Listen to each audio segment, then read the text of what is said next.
All right, it looks like most folks have made their way in. So at this time, I'll call to order our regular session of December 6, 2016. I ask you if you'll join me in standing for the opening prayer, the pledges of allegiance to the flags of the United States and the state of Texas. And Ken Ratcliffe from the Church of Christ will lead us this evening. Ken? Thanks for joining us. Our gracious Lord, we come humbly into your divine presence, and as we look about us and see this great universe, we are humbled by it. And we're made ever thankful for you as being our Creator, and we realize just how blessed we are as individuals and as a state, as a nation, and particularly for those here in the city of Schertz. And as we look about us, we recognize indeed that we enjoy your great blessings. And as we've assembled here this evening, we pray your particular blessings to be with the City Council, be with others who are representative with respect to the city of Schertz. And we pray that even as they assemble at this time and in the months to follow, that your blessings will continue with them, that they will have uppermost in their mind not of the personal interest, but of that which is the best for the city of Schertz. And we pray indeed that you'll give them the wisdom that they need for making the right decisions, and not only in the decisions that they make, but also the example that they set will be one which will make the citizens of this community proud. And we pray that the city of Schertz will stand out not only in this area, but throughout this state, and also be an example for the nation and for all who are about the earth. May your blessings be with not only them, but be with those who are assembled now and those who continue to show interest in those things that are going on within this community. That your blessings be with each and that your will be done in our lives in this city and throughout the earth. This we ask in Jesus' name. Amen. Amen. I pledge allegiance to the flag of the United States of America and to the republic for which it stands, one nation, under God, indivisible, with liberty and justice for all. Honor the Texas flag. I pledge allegiance to the Texas, one state, under God, one indivisible.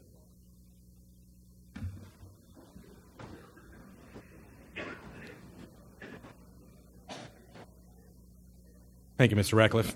With the indulgence of council, I am going to move around on the agenda just a little bit, and I'm going to go directly to the presentation regarding the SCUC-ISD Annual Essay and Art Contest winners, because as I look around, I'm guessing that's who many of you, or what many of you here are here for, and there might even be homework or school tomorrow. So we'll go straight to this one. Mrs. Dennis, you want to lead us off?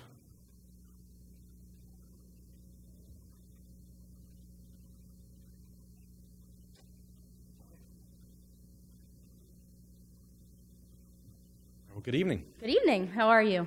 Very well, thank you. And you? I'm well, thank Good. you. I'm waiting for them to change the... I threw him a curveball. I changed the order of the agenda, so give him just a second. I try to do that at least once a month.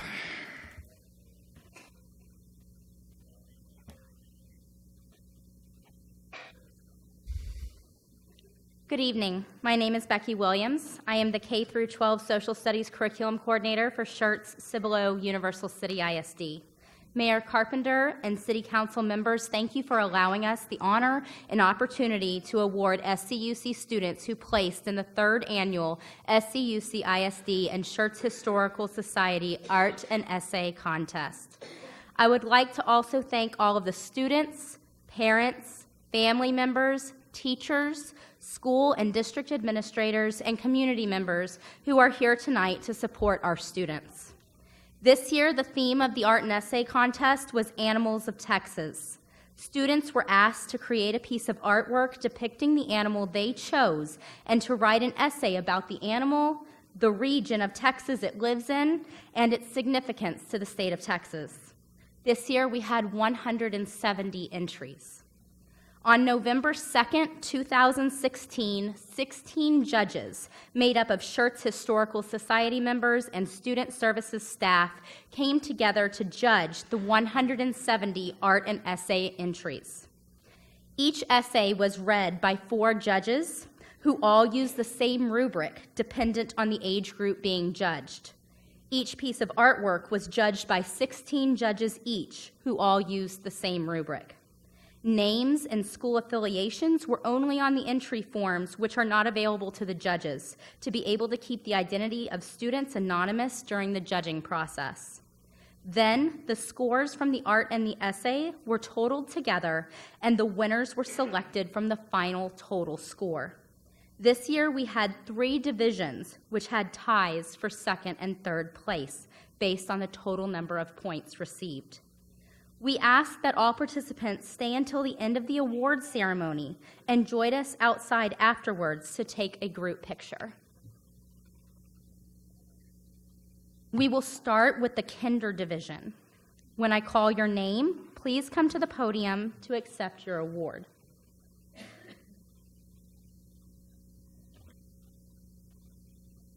The third place winner in the Kinder division is Adeline Tucker.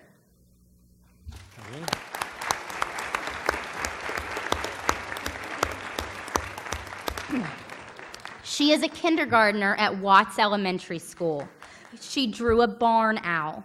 Her essay explained that barn owls are found in Texas and that she has an owl in her pine tree. Congratulations, Addison.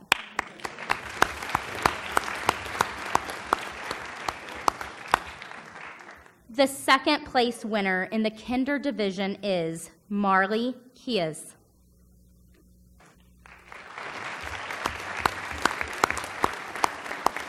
She is a kindergartner at Cibolo Valley Elementary School. She drew a black-tailed jackrabbit. Her essay explains that the jackrabbit lives in Texas and likes to eat grass. Congratulations, Marley. Well done.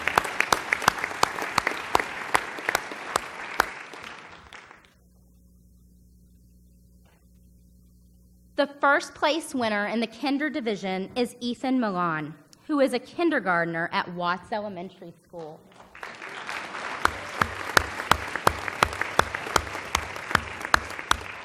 He created a rattlesnake out of rice, beans, corn, and dried peas. His essay explained that the western diamondback rattlesnake is a venomous, cold-blooded reptile that lives in Texas. Congratulations, Ethan. Well done. We will now move on to the first and second grade division. There was a tie for third place, with both entries receiving 301 total points. Alahani Nervais.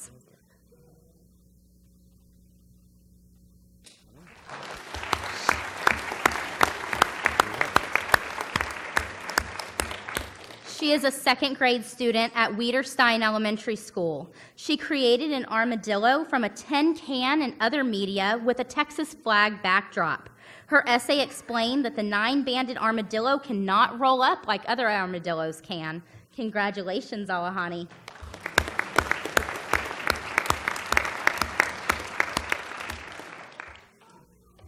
Logan Jaworski.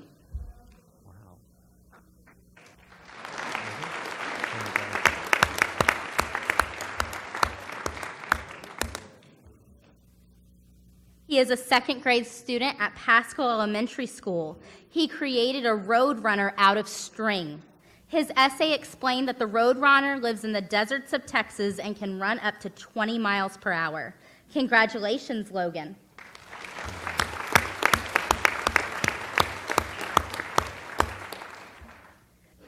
There was a tie for second place in this division, both entries receiving 304 points. Dean Williams.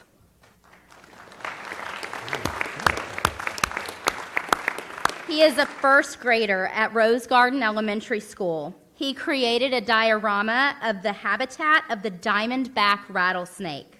His essay explained that the diamondback rattlesnake is found in West Texas in the mountains and basins region of Texas. The hot, dry climate is a great home for this reptile. Congratulations, Dean.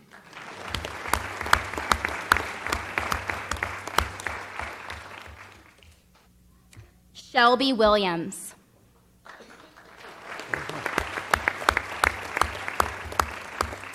She is a second grader at Rose Garden Elementary School. She created barn owls out of modeling clay. Her essay explained that barn owls are found in the piney woods of East Texas. This region, she says, has many forests filled with trees for the owls to live in and small animals for them to eat. Congratulations, Shelby.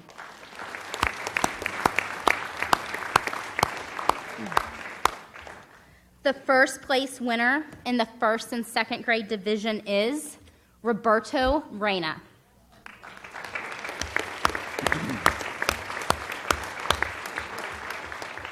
He is a first grader at Rose Garden Elementary School. He painted a bluebonnet with a monarch butterfly resting on a Texas sign.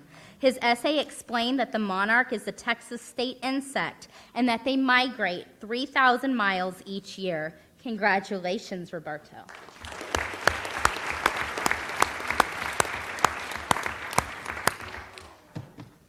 Now we will move on to the 3-4 division. When I call your name, please come to the podium to accept your award.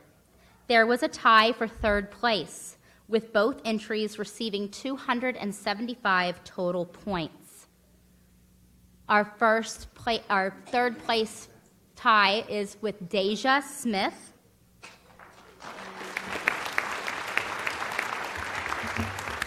Deja is a fourth grader at Schertz Elementary. She painted a longhorn with Texas with a Texas flag on it. She wrote in her essay that, quote, "The reason she chose the longhorn is because I see them everywhere, and I always wondered about their horns. So I thought I should research all about them, and I learned so many neat facts." Congratulations, Deja.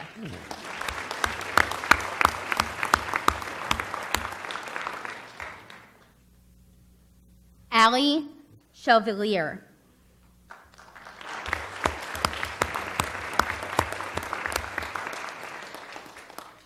She is a fourth grader at Schertz Elementary. She created a mixed media bead art of the Texas blind salamander. Her essay explained that, quote, "Deep down in the darkness of the Edwards Aquifer, there lives a Texas blind salamander." She explained that the pollution in the water is making them go extinct. "Say no to pollution," she said, "and save the blind salamander." Congratulations, Allie.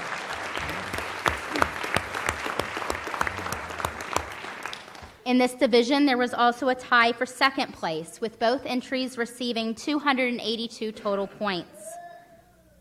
Selena Rodriguez.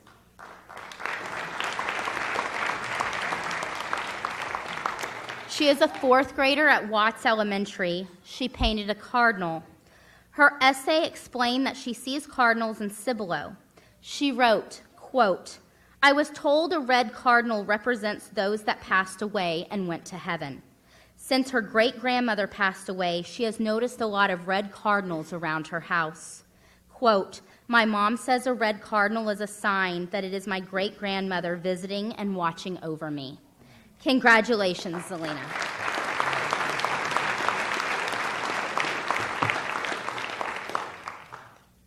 Callista Dawkins.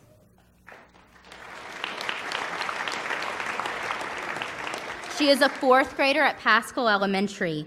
She quilted a field of Texas wildflowers and an armadillo.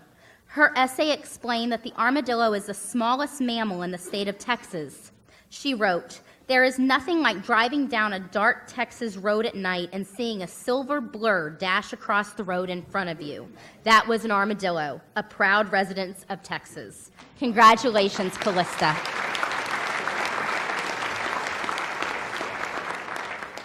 And the first place winner in the 3-4 division is Addison Tachik.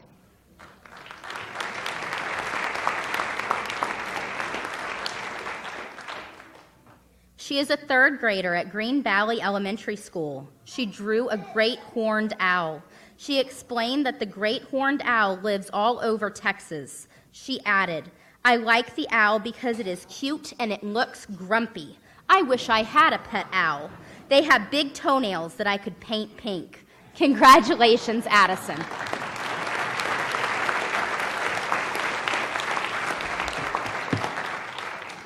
Now we will move on to the 5th and 6th grade division. When I call your name, please come to the podium to accept your award. There was a tie for third place in this division also, with both entries receiving 321 total points. Alyssa Gray. Oh, sorry. There we go. Alyssa Gray. She is a fifth grader at Jordan Intermediate School. She drew a red fox. Her essay explained that the red fox has a unique appearance and that she chose the fox because she sees them a lot in her neighborhood. She said, quote, "I enjoyed researching the red fox and learning new things I did not know about them before. Congratulations, Alyssa."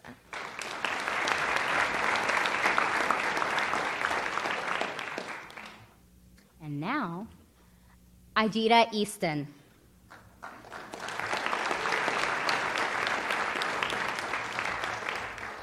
She is a fifth grader at Schlother Intermediate School. She drew a picture of coyotes at sunset. Her essay asked the reader to, quote, "Imagine you are in a dusty brown desert and you are staring at some beautiful creatures, coyotes, or as some call them, American jackals." She then goes on explaining the habitat of the coyote by asking the reader to imagine a variety of scenarios. She ended her essay with, quote, "As night arrives, you set up your tent and fall asleep. After a few hours of deep sleep and wonderful dreams of the stars and dancing coyotes wake you up." Congratulations, Idita.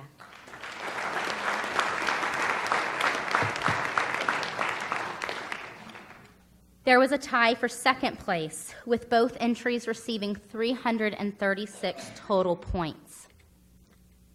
J.T. Wren. He is a fifth grader at Wilder Intermediate. He created a clay model of a Texas diamondback rattlesnake. His essay explained that the Texas diamondback rattlesnake can live in a variety of climates.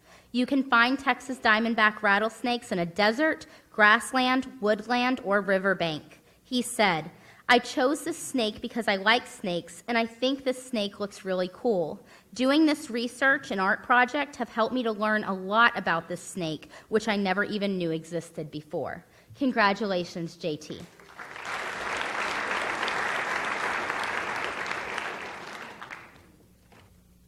McKenna Denman.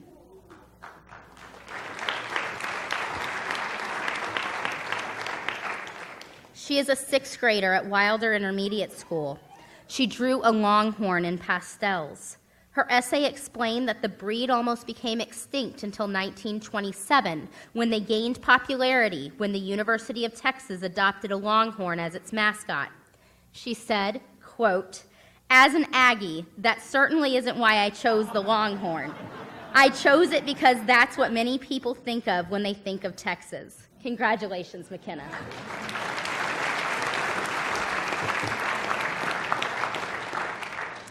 The first place winner in the 5th-6th division is Aiden Jaworski.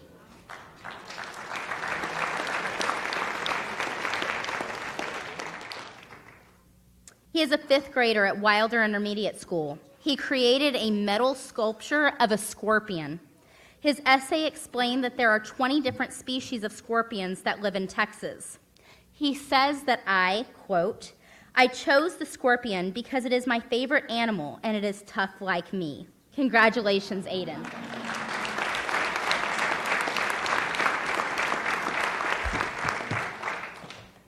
Now we will move on to the 7th and 8th grade division. When I call your name, please come to the podium to accept your award. The 3rd place winner in the 7th and 8th grade division is Rebecca Peters.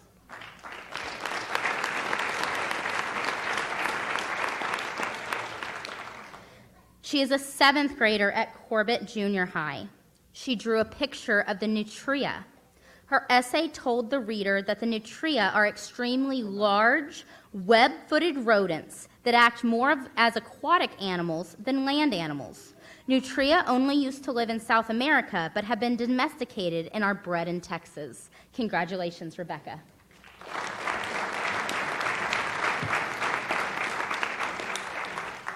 The 2nd place winner in the 7th and 8th grade division is Jenna Rutherford.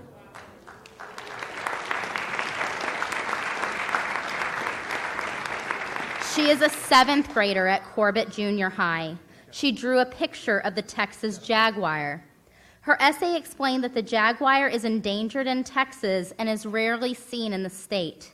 Jaguars, she explains, live throughout the Americas.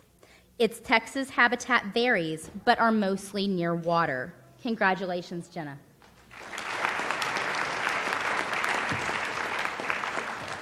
The first place winner in the 7th and 8th grade division is Brooke Bimslager.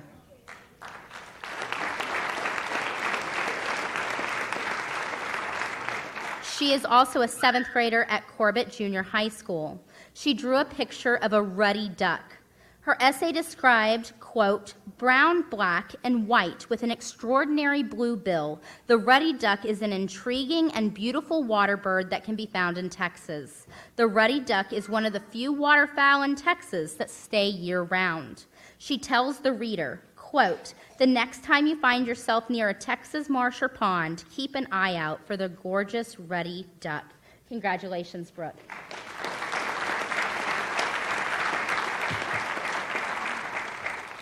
Now we will move on to the high school division. When I call your name, please come to the podium to accept your award. The 3rd place winner in the high school division is Elizabeth Nguyen.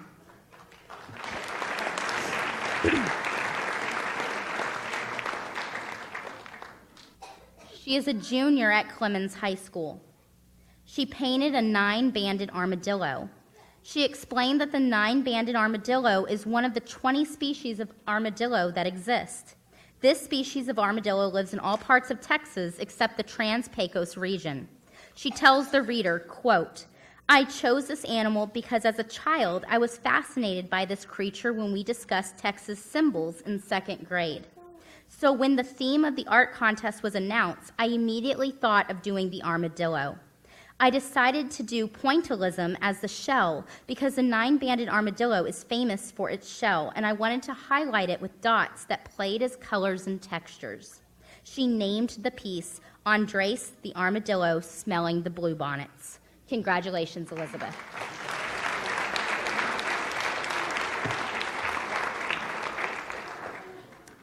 The 2nd place winner in the high school division is Lincoln Kurt D. Penaloza III.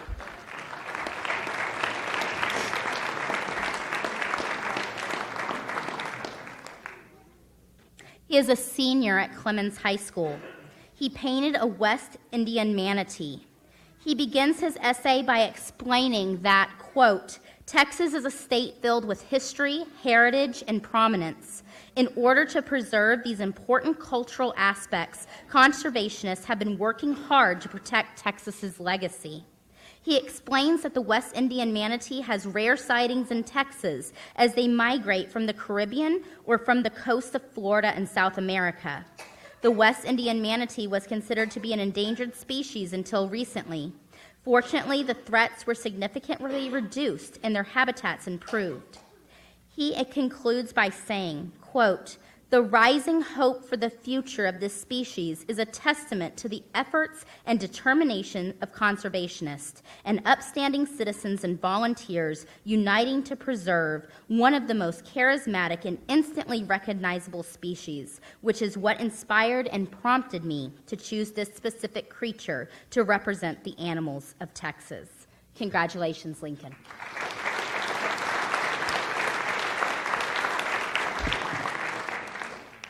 The 1st place winner in the high school division is Jasmine Phelpson.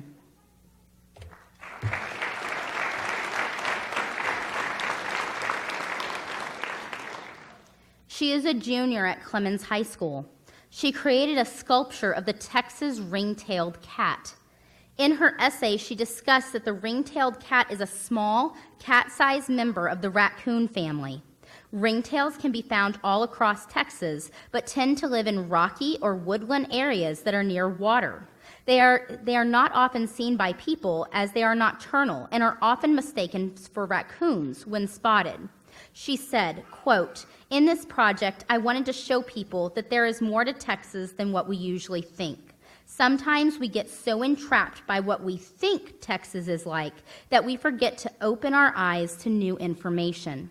Texas is everything we know and love about it, and everything we haven't thought to discover about it." Congratulations, Jasmine.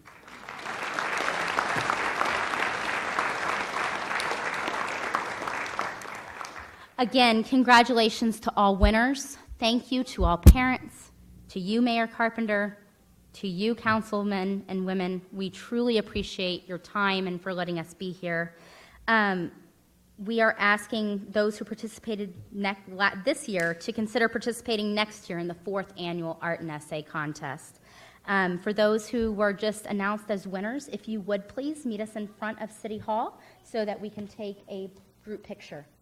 Thank you Good. all And, so and much. before you take off, before you run away, I want to congratulate on behalf of all of the residents of the city staff, and this council, all the winners. Thank you for participating. 170 entries, and there's just a few of you here. And there's very few gifts that we can give one another as human beings that are as meaningful and as special as the work of our own hands. So thank you for sharing with all of your friends and colleagues and with us your work. And so congratulations to you again. It's well done.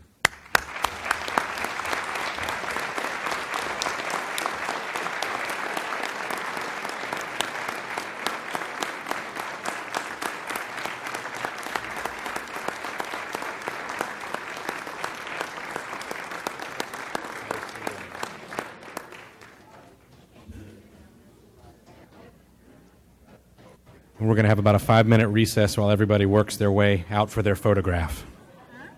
Yes, they normally are.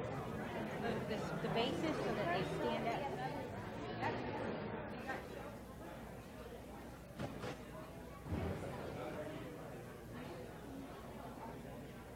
Start with planning and community development.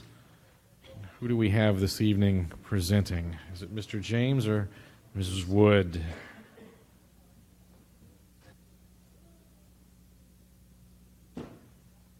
Well, good evening. Good evening, Mayor, Council. Thank you for having us here this evening. I'm here to introduce Will Dalrymple. He's our new assistant inspector. He started on September the 6th. He was born in Conroe, Texas, and currently lives in New Braunfels. He graduated from New Braunfels High School in 1985. Go Unicorns. That's right. Charlie, yeah. Then he graduated from Texas State University in 1992 with a degree in theater arts. After graduation, Will spent some time working for Pizza Hut as a manager, where his store was in the top 5% for customer service, and they won an award for customer satisfaction. After that, he went into the electrical field. And Will is currently a master electrician. He went into business for himself in 2003 as the owner of Dunright Electric. When business got slow, he decided that he would search out other opportunities, which led him to the city of Schertz. And we are very lucky to have Will here. He recently has been here for 2 months, basically, and has passed one of the ICC plumbing certification tests, and he is continuing to work on that. Also, Will is a very hard worker. In the 2 to 3 months that he's been here, we have been very short-staffed in the inspection side of it, and Will has spent many hours here, extra hours, working overtime, coming in early, doing a lot of extra inspections, so we really appreciate his service. And wanted to mention that some of his hobbies is he's been fencing for 30 years, and he likes pitching horseshoes for fun and exercise. So, Will Dalrymple. Well, Will, welcome, first and foremost. Thank you. And it is our tradition to offer you a cut at the microphone, so anything you'd like to say, please feel free. All right. Well, I'd like to just say thank you for the opportunity to continue serving homeowners in the community as far as making them safe and secure in their homes. Very good. We're very glad to have you with us and hope you have a long career with us. All right. Thank you. Thank you, sir. Thank you.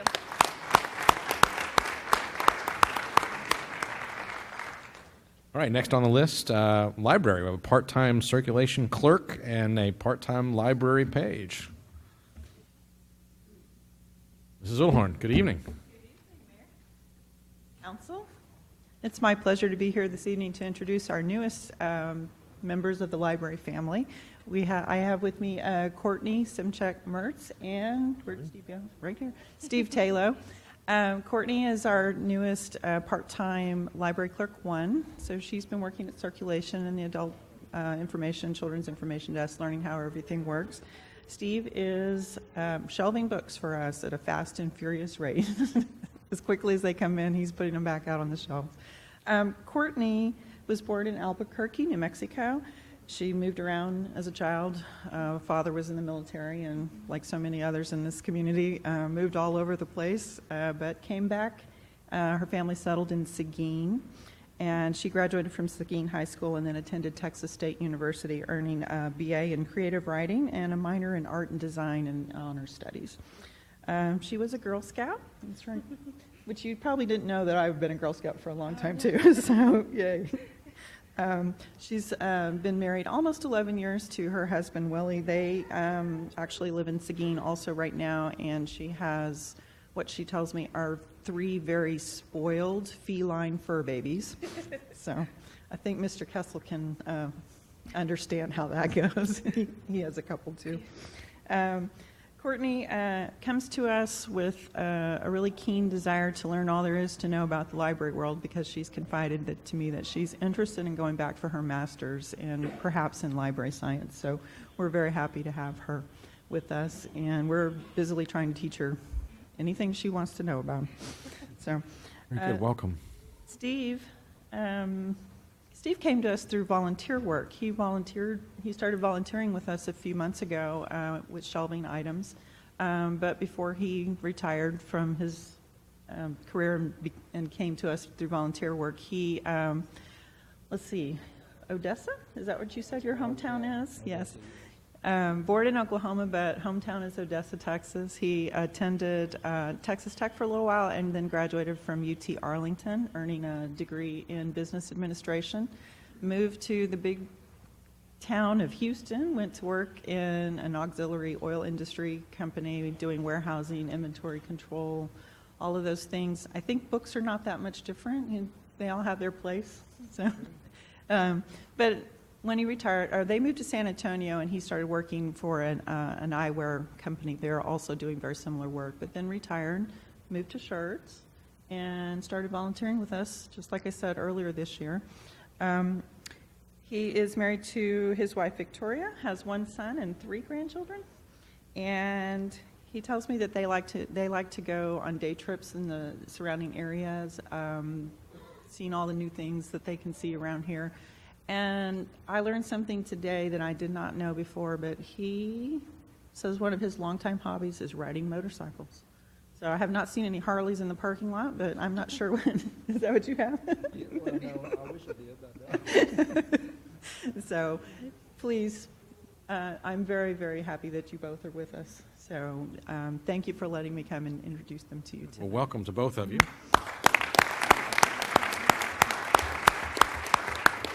And as I said, as our tradition, we'll give you a cut at the microphone if you'd like to say hello.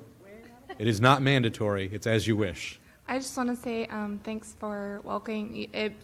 Since day one of the hiring process, it's been nothing but friendly, helpful, and welcoming, and I'm very excited to be a part of the city of Schertz. So thank you. Thank you. Wonderful. Wonderful. Well, I'd just like to mention that I've been fortunate. I've been able to live all over Texas in the big cities, smaller cities, and I just think Schertz really has something special going here. And I'm just proud to be a member of the city. And thank you, folks. Thank you for joining us. Wish you both a long career with us. Thank you.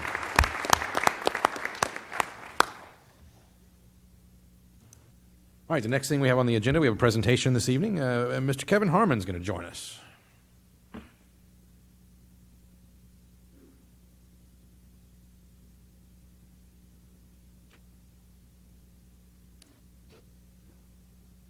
Good evening and welcome.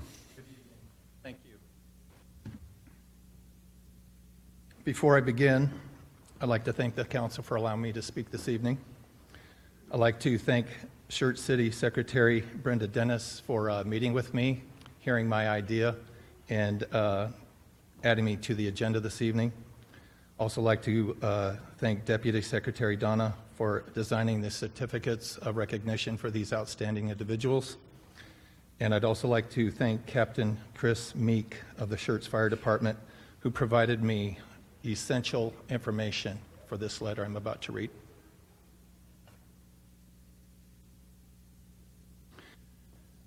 Dear 911 Operator Danielle Donahoe, Lieutenant Carl Berghofer, Firefighter Zachary Jewett, Firefighter Justin Swersinski, FAO Thomas Hollick, EMS personnel Matt McCullum, Fred Kurzban, and Todd Kaiser.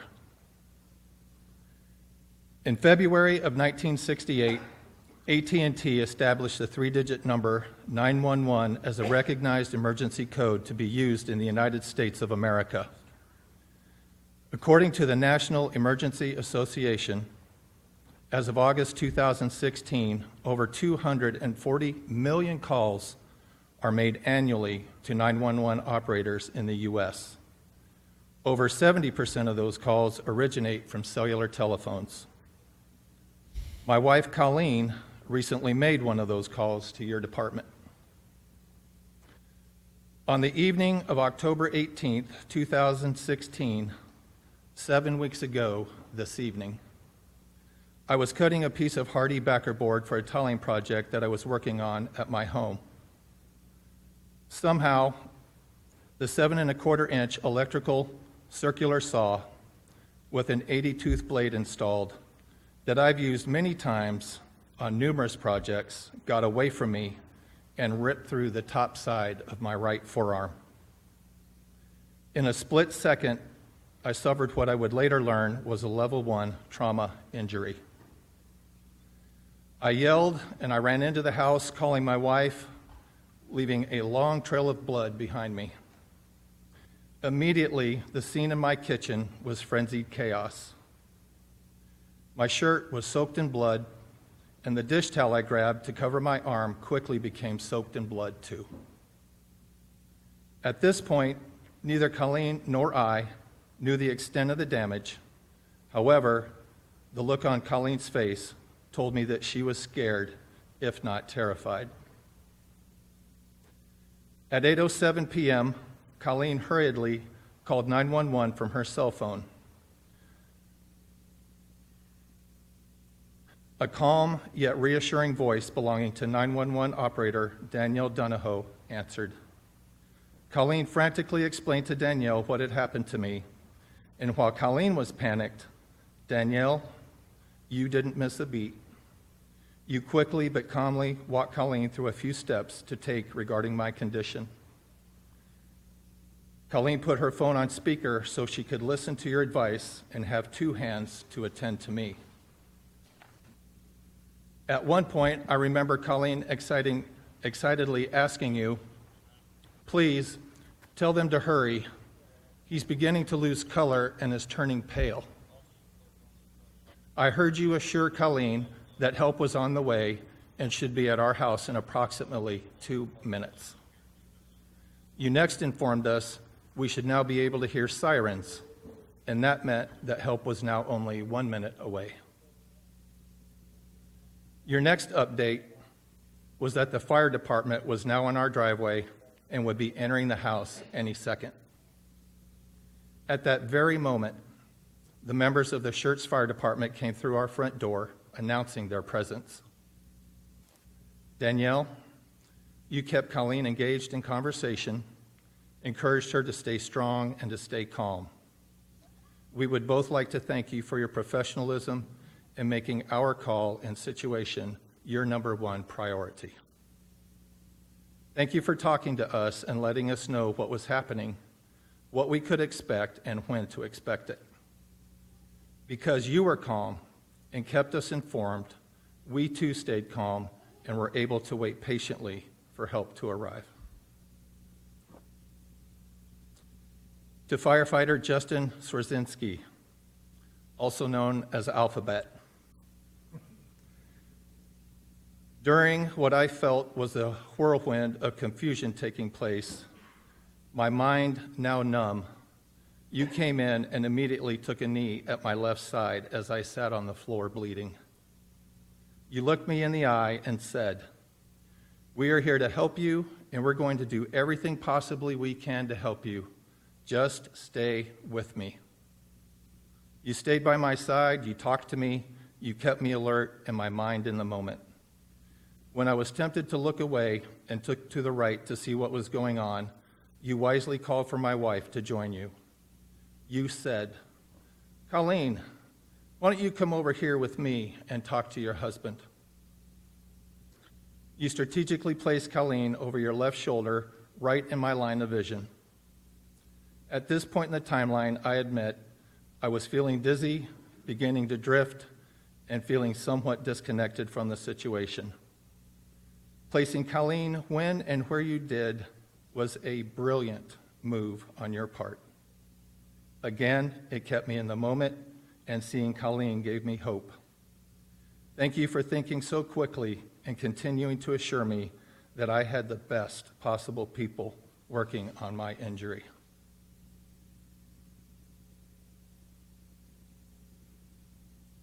To firefighter Zachary Jewett. After speaking with Captain Meek, he explained to me that your job was quote-unquote runner. And run you did. Whatever the paramedic needed, you ran back out to the truck and you got it. You didn't hesitate, you didn't ask why or suggest otherwise. You did your job without question. Mine was a situation where every second counted, and you indeed made every second count. Thank you for your speed, your accuracy, and your dedication to serve. Implementing all of these together, you helped save my life.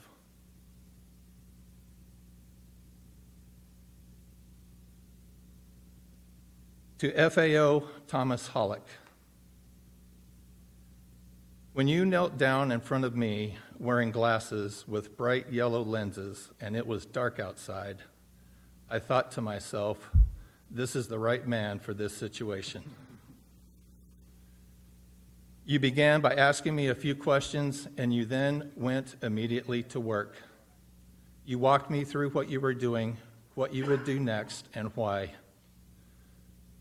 The confidence I heard in your voice caused me to have confidence, as I was now beginning to wonder and have thoughts of how this was all going to play out. The determination with which you continued to speak to me made me trust you. I renewed my own determination to continue to stay in what I realized was literally now the fight of and for my own life. I decided to close my eyes, to listen to you, and ignore the blood that covered me and the floor. According to my emergency room records, at 2021, the moment came when you said to me, "Partner, this is going to hurt like hell, but I've got to do it." I replied, "Partner, do what you've got to do." I listened to the click, click, click as you applied a tourniquet to my upper right arm to stop the excessive bleeding.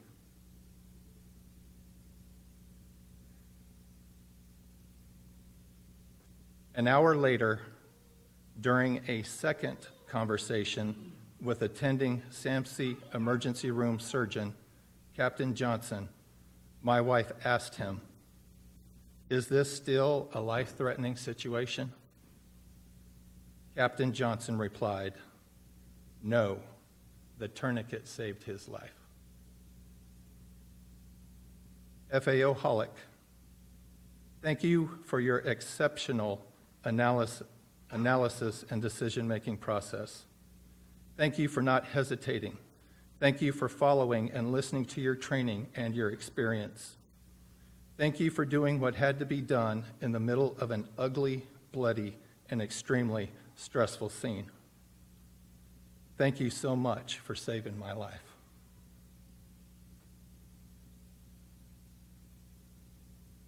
To Lieutenant Carl Berghofer, a team is only as strong and efficient as its leader trains and prepares them to be.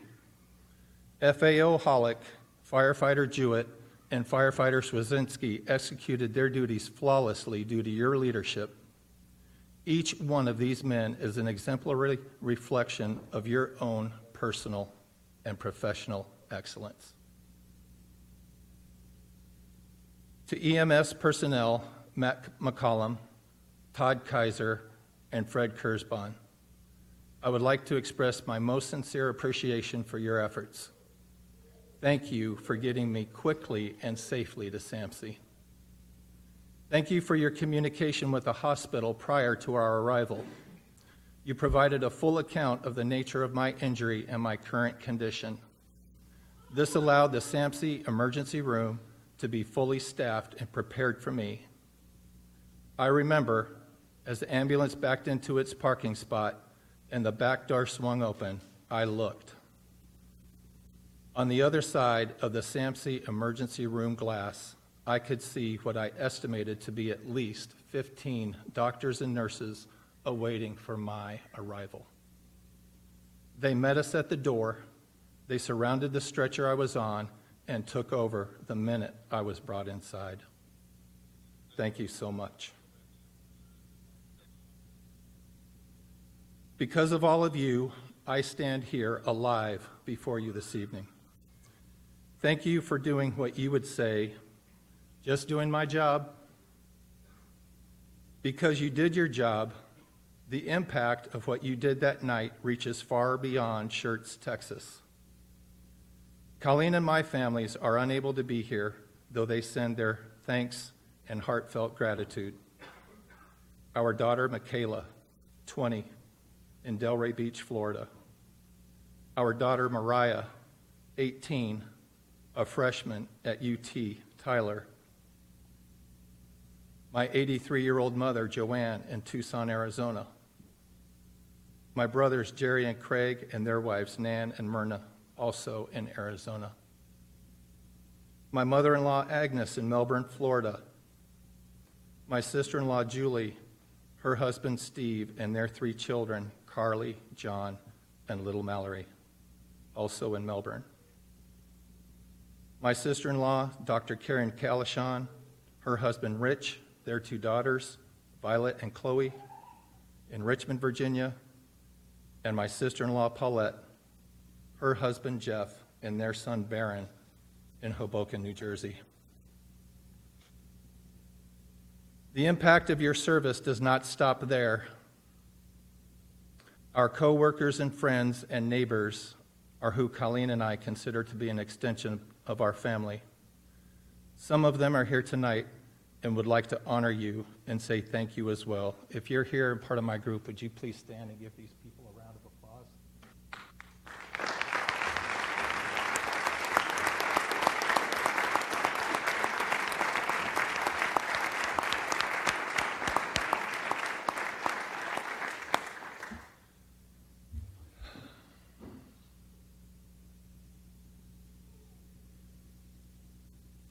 You, these first responders of the Schertz, Texas Fire Department, EMS, and 911 emergency system, have set the bar high as to how all other like departments in Texas and elsewhere should be judged and evaluated.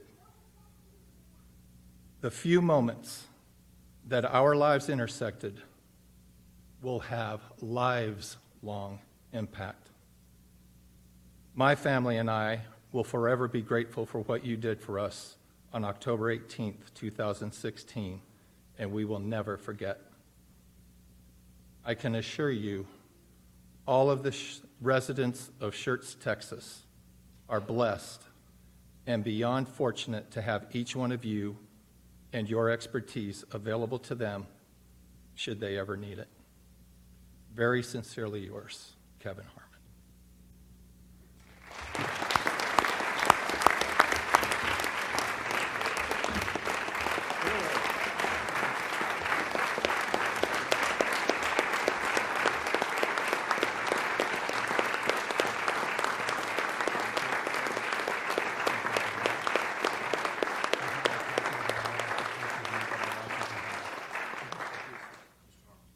Yes. Yes, please. Thank you. Pauline, can you come up?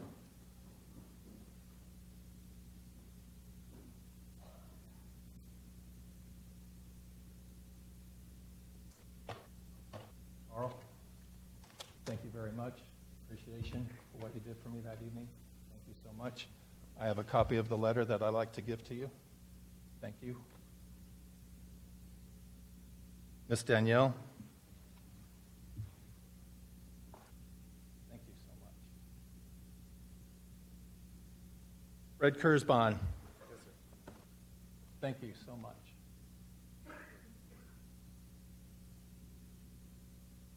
Mr. Alphabet Swerzinski. Thank you so much.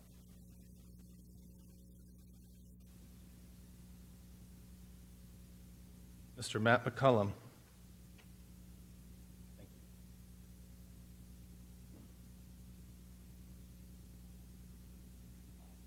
you. FAO Thomas Holly.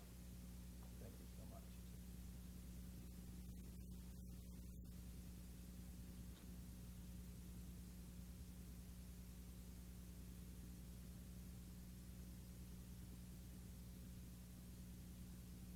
Todd, right behind you. Thank you so much. Appreciate what you did for me that evening. Thank you. And just so everyone here knows what this certificate of recognition and appreciation says, December 6, 2016, to each one of these outstanding individuals for your prompt actions on October 18, 2016, in response to a 9/11 call for Schertz, Texas resident Mr. Kevin Harmon. Your knowledge, skills, abilities, and professionalism were of great value and consequence in saving Mr. Harmon's life. Thank you for being a vital part of the City of Schertz rescue team.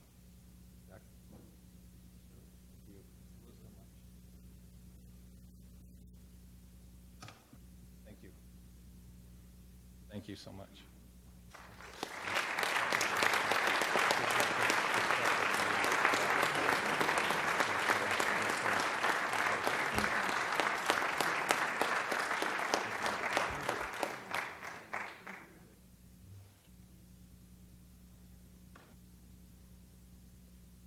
Yes, that'd be great.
Again, publicly, Mr. Harmon, thank you very much for sharing that with us and for helping us honor our team. I was telling Mr. Harmon as he finished up, this reminds us why we're here. This is the primary reason we exist as a city, is to provide protection and services to the residents. And that's a poignant reminder of what it is we're supposed to do. So thank you, sir, once again. Appreciate it.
Okay.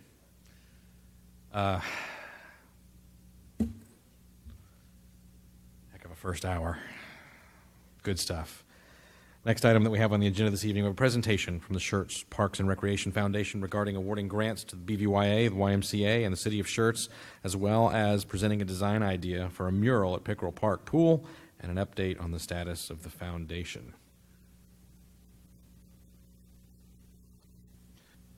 Good evening. Good evening. I don't know how I'm supposed to follow that, though. I mean, good night. Okay.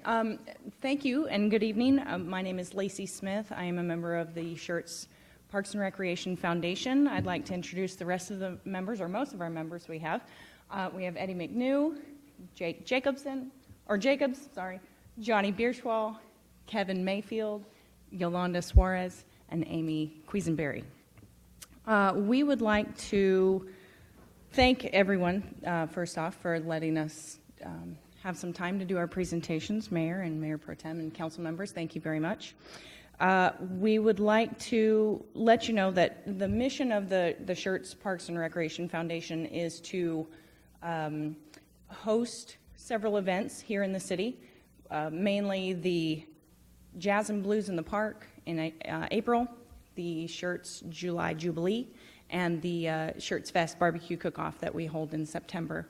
The proceeds from all of those events go to the foundation, which our mission is to provide all of those funds back to the park improvements within the city. We voted as a board unanimously at our last foundation meeting, to disband as a foundation, and therefore all of the funds will be distributed to several different organizations, including the city, for those recreation and park improvement programs.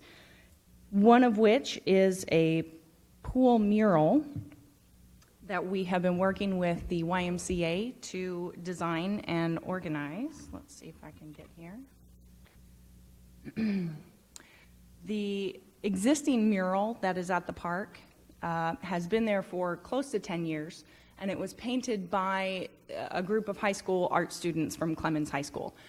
I've been working with Miss Deseret Dawkins from the YMCA, the senior aquatics director there. If Deseret, you want to stand up and say hi?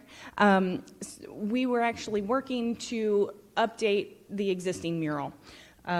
We worked with the high school art program there at Clemens again, and hopefully we were hoping to be able to work with them again to update the mural, but unfortunately, because of the size and scope of this mural, which is approximately 46 feet long, they did not have the time to add it to their curriculum. So we felt it best to secure a professional in order to update that mural.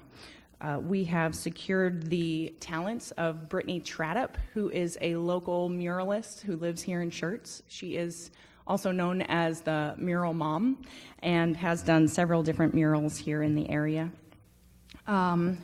Here is the rendering. It's just a sort of a draft of what Miss Tradup will be able to paint up on the wall. Again, this is a 46-foot long mural. The depictions inside each one of the letters is meant to represent a very important part of Schertz, or time period, moving from past to present. And we were able to work with Mr. Dean Wirtz, who is also here with the Schertz Historical Committee, to determine some of the more important time periods within Schertz's history. The organizations that have been working on this do not only include the foundation and the YMCA, but also the Parks and Recreation Department here with the city. They have agreed to prep and prime and clean the existing mural in order to get ready for this new rendering to be painted.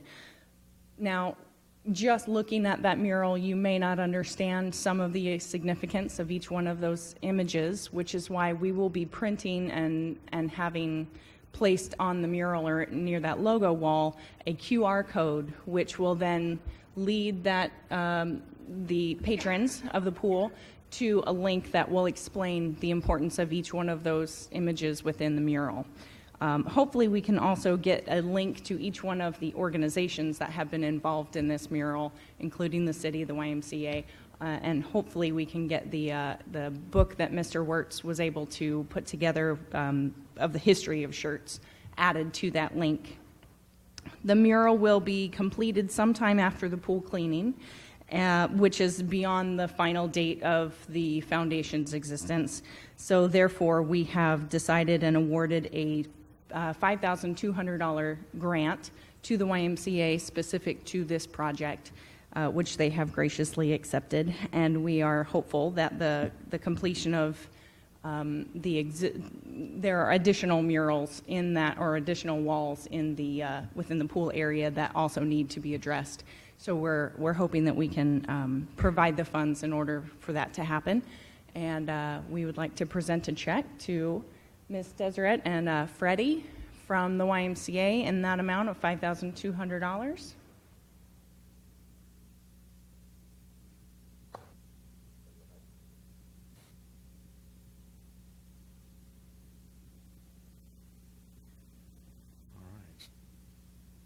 Well, thank you. First and foremost, it's a very nice gift.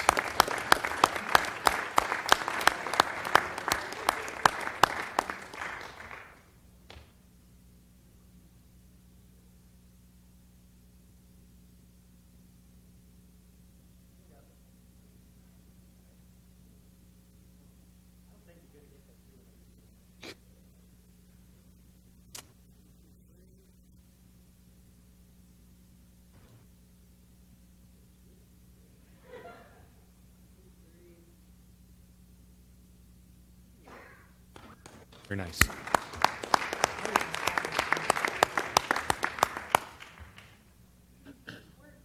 We're going to keep them up here for one more second. The YMCA also submitted a request for funds to purchase new and replace existing equipment, namely life jackets for children and adults at the pool, and also providing some new equipment for the natatorium that will be hopefully finished pretty soon, right?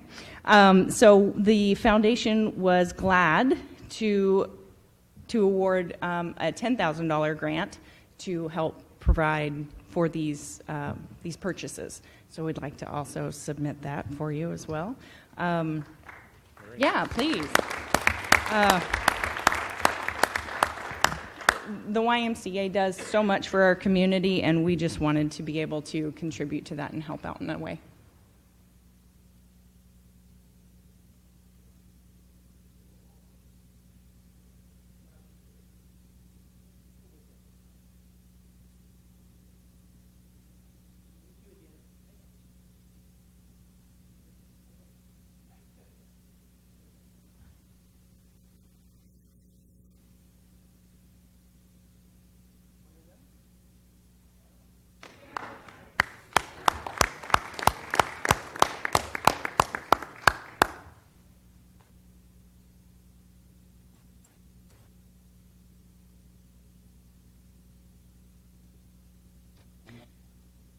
There are several other areas in the parks where we felt we could contribute as a foundation, one of which is the Schertz baseball fields. Amy Quisenberry, one of our members, noticed the need for some shade structures out there. If you've ever been out to the ball field, you'll end up about as red as this shirt after a day out there at the games. So we were able to, especially Amy was able to work with BVYA, the Buffalo Valley Youth Association, to secure some bids in order to procure those shade structures, which we have been able to do. So we'd like to award a $49,500 grant to the Buffalo Valley Youth Association to secure and procure those shade structures, much needed shade structures. So we'd like to invite Johnny McDowell, come on up, if you wouldn't mind, to accept this check. Thank you. Very nice.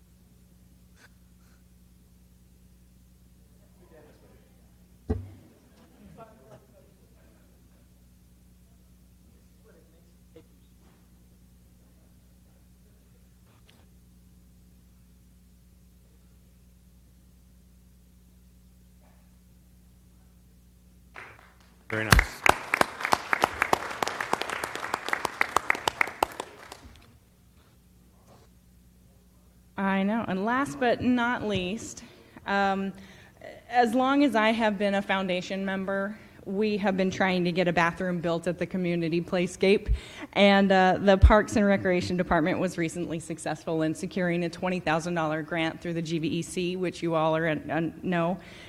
We are happy to contribute a matching $20,000 grant towards that bathroom project. So if we have a member of Chuck, if you want to come on up. We have a member of the Parks and Recreation Department, Chuck Van Zant, here to accept that $20,000 grant, and we hope that you'll take any money you can get. We hope that we can continue to work as we need this bathroom, and I'm so excited. As a mother of triplets, you know, we have to have a bathroom close by, otherwise we're in trouble. So thank you, Chuck. Nice, very nice.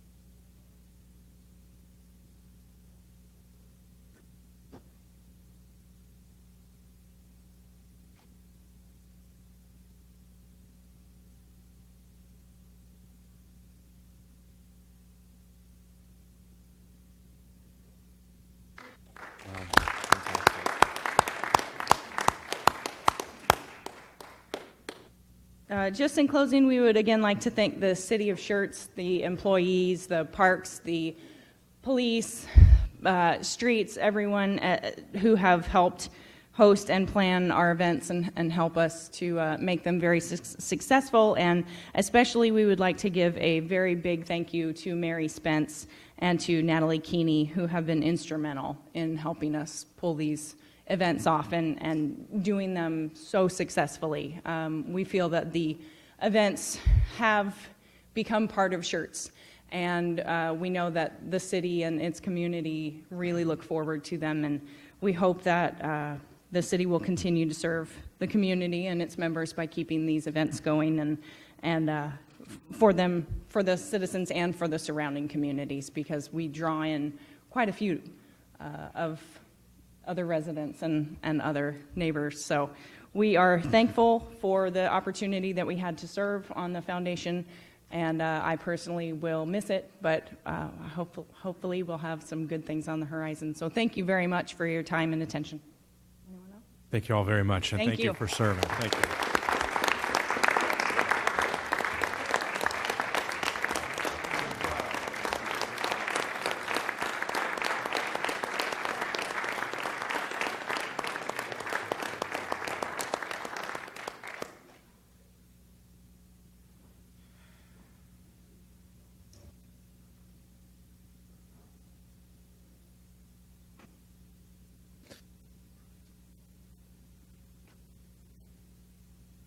All right, the next item that I have on the agenda this evening, we have announcements of upcoming city events. Mr. James?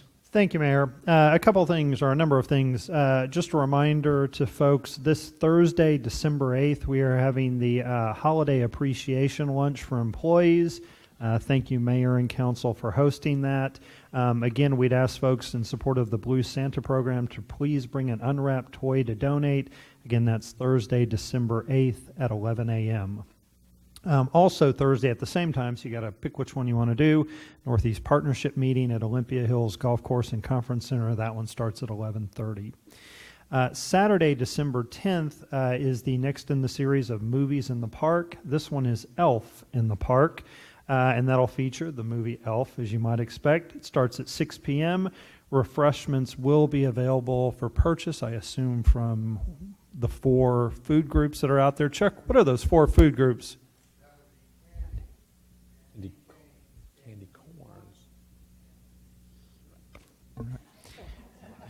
You might also expect an appearance or a reappearance of Buddy the Elf, who attended this past Friday's Festival of Angels.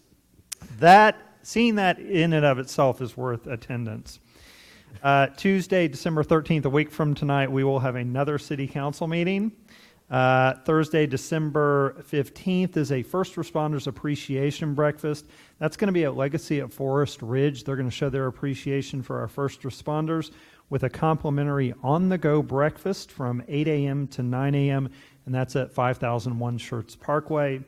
And then lastly, just a reminder to folks that the city will be closed on Monday, December 26th in observance of Christmas. Yes, that is it. Thank you. Thank you, Mr. James. Mr. Kessel said he does not have anything to add this evening, so we will go to the next item on our agenda, which is a workshop. We have council committee and liaison assignments. Mrs. Dennis or Ms. Schmeckel, you have it this evening.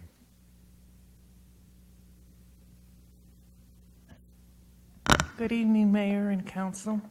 At this time of year, we usually get together a little information for Council to look at. Y'all fill vacancies on various committees and boards.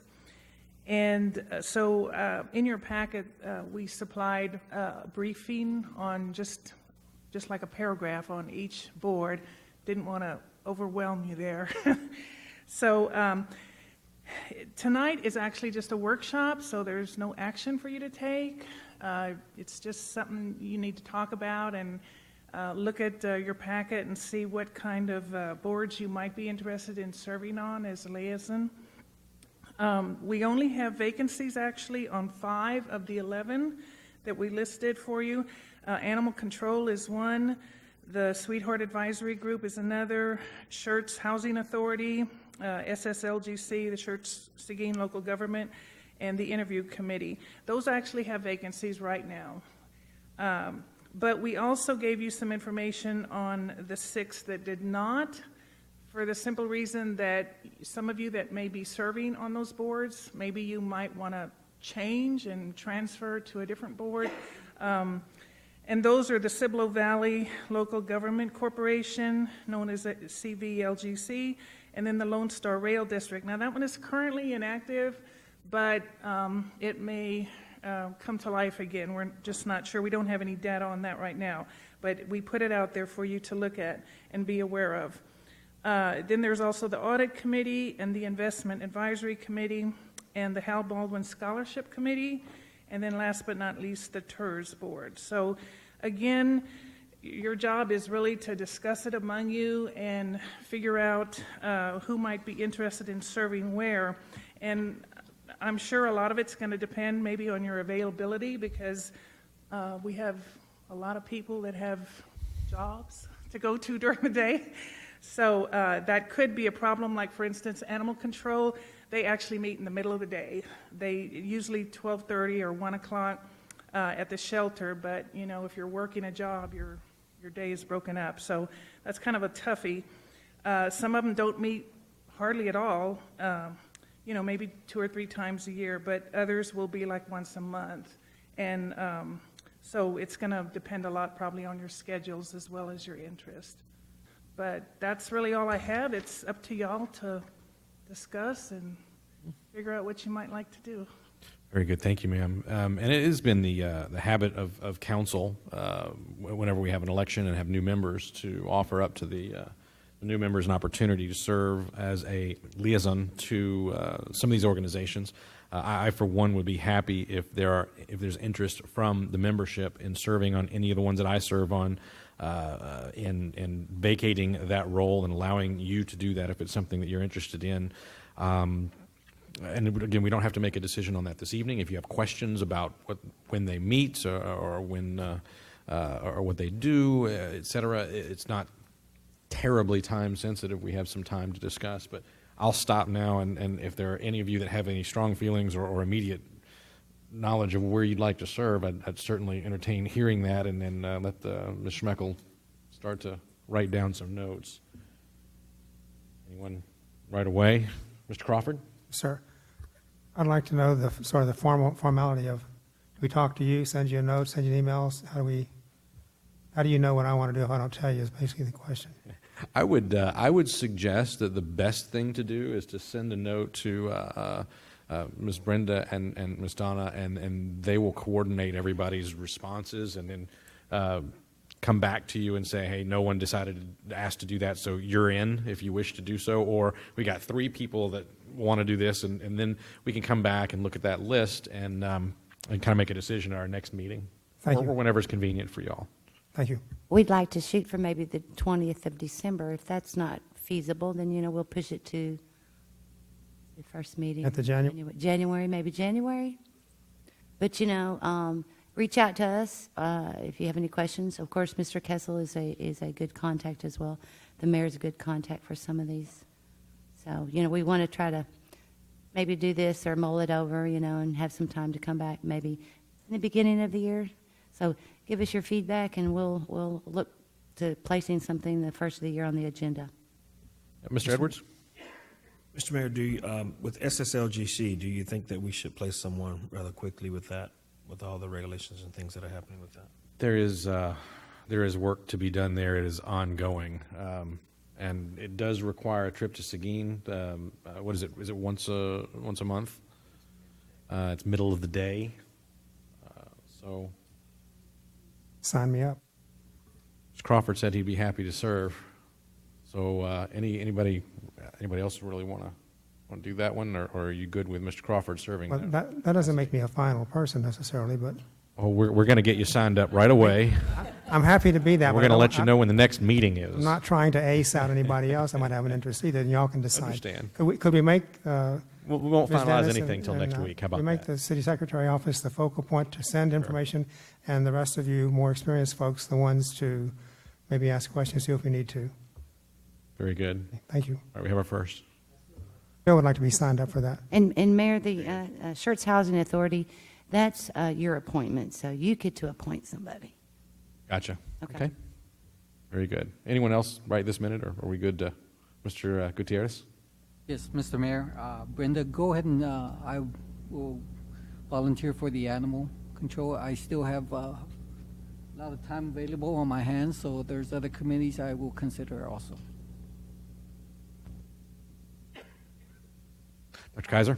I'd go ahead and, if I could, sign up for the Sweetheart Advisory group. Good. Anyone else? Interview. Mr. Crawford for interview board? All right. I'm unemployed.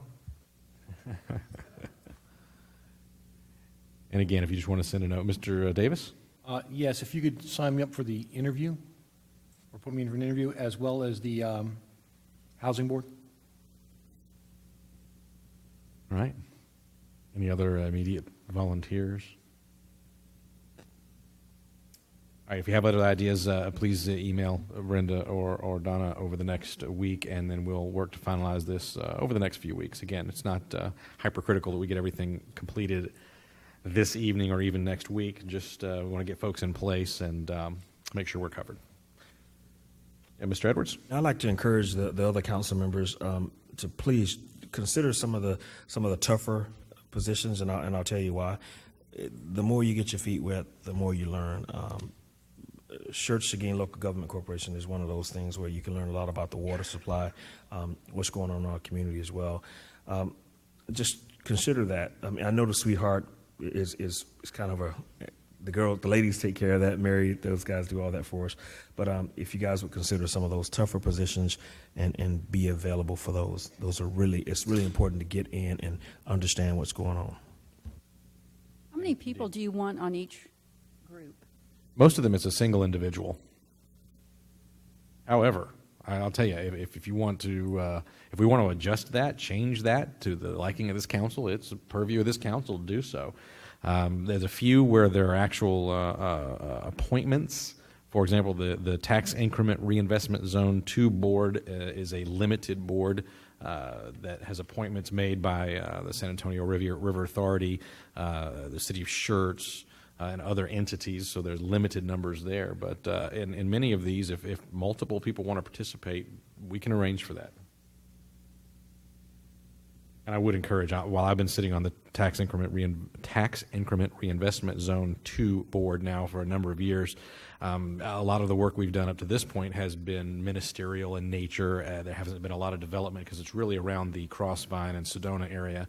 However, as you see the development going on out there, that is going to be an active role. It may only be twice a year that you meet, maybe 3 times a year, but you will have visibility into the speed of development within the Crossvine and what's up and coming and how the tax increment reinvestment zone works. So if that's something you want to do, let us know. I'm happy to give that up for someone who wants to participate and learn and see what's going on there. All right. All right, nothing else. Thank you, and please send your notes into either Mr. Kessel, me, or Ms. Donna, or Ms. Brenda. All right. Takes care of that. The next item that we have this evening, we have hearing of residents. First signed up this evening is Claire Layton. Claire?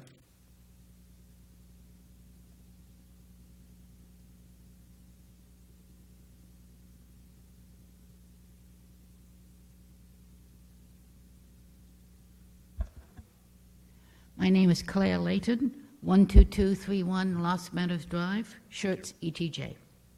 Good evening, all. I was not able to congratulate everyone the night that you were sworn in.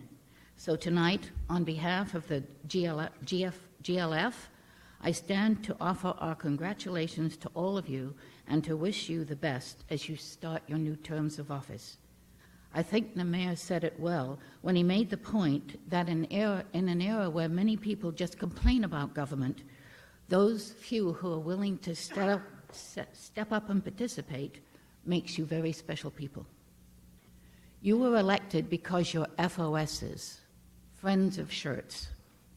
As your term progresses, we hope you will stay that way and not become FOMs, Friends of Mike.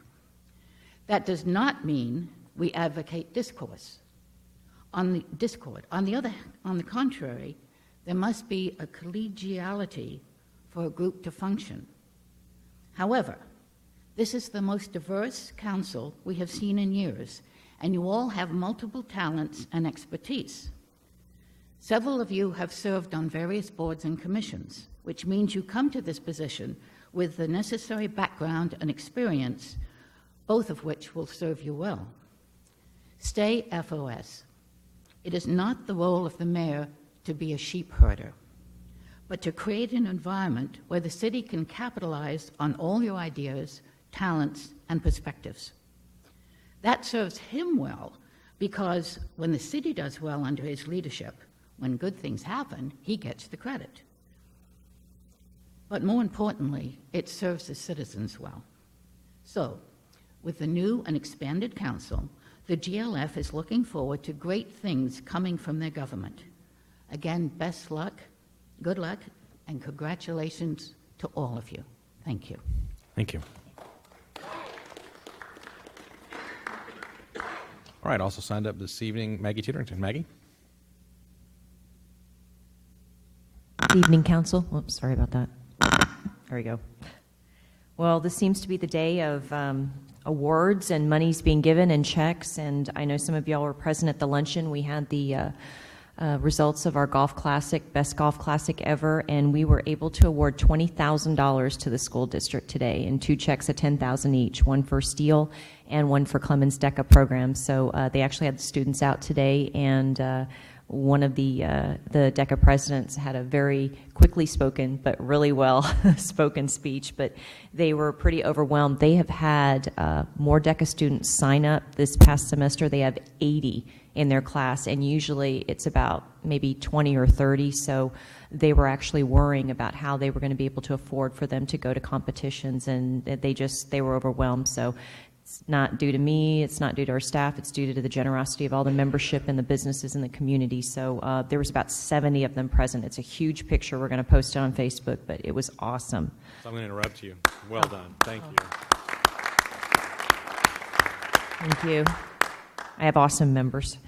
Also, I know no one in here is anything but a Cowboys fan, but just in case, I heard some coughs. We have our first Biz Ed of the year, and we have Mike Weddington, who is a former Green Bay Packer linebacker, and the one other fan. And he is actually a CEO, and he is a consultant on business, and so he is going to be presenting Is Your Business NFL Worthy? And since we're a couple weeks out from the Super Bowl, the theme is going to be about how to get your business NFL ready, the tactics that they use within the NFL, and how he links it over to business. It looks fascinating. We've seen a whole days worth of a session, but this will be a 4-hour session. It is free to our members. It is $30 if you are a non-member. So if you want to take part in this, you have to RSVP. It's going to be at Cross Point Fellowship Church Auditorium because we are expecting a lot of people. And breakfast will be provided by Delightful Decors and by Randolph Brooks Federal Credit Union. And last but not least, our yearly partnership with the City of Schertz, our Health and Wholeness Fair, is January 28th. All booths are sold, 70 booths. We have providers for nutrition, fitness, spiritual, as well as mental.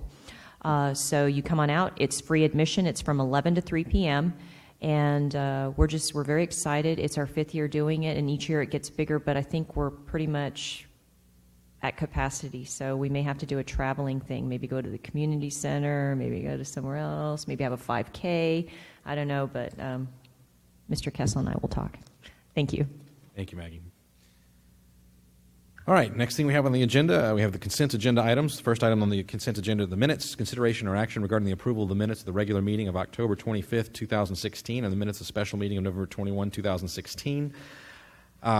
For those that were here on the 25th, any comments, questions? No. You know, it's all consent. So we've got item number 2, scheduling a regular council meeting for December 20th, 2016, and cancellation of the December 27, 2016, and January 3rd, 2017 city council meetings. Either one of these that we need to pull from the consent agenda to consider individually? If not, is there a motion to approve the items that are on consent? Mr. Mayor, I make a motion we approve the consent agenda as stated. Second. Thank you. I have a motion from Mr. Crawford and a second from Mr. Thompson. Any other comments or questions from council? Hearing none, then I'll call for a vote. Aye. Aye. Aye. Aye. Abstain. I have 6 ayes and a non-vote. So the motion carries. Next item that we have on the agenda this evening still feels weird having 7. Got to get used to it. Discussion and action items. Item number 3, application for landmark or heritage neighborhood property designation. Mr. Verts, good evening. 603 Main Street. 603 Main Street, that's right. Let me just see. I can manipulate the computer.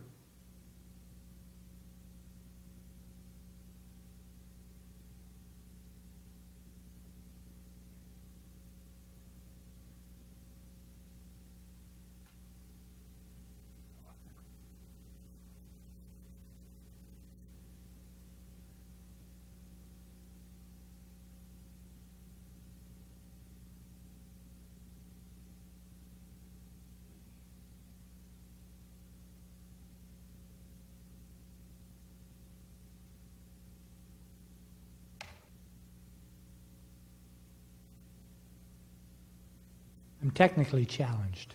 No problem. Thank you for giving us the opportunity on behalf of the Schertz Historical Preservation Committee to address the new council. On behalf of the committee, I'd like to congratulate the mayor and all those newly elected council persons here tonight. Thank you. Our organization, just as a momentary explanation, is a 14-member volunteer group who have the mission to, 1, increase the knowledge of our new citizens in the city as to our history.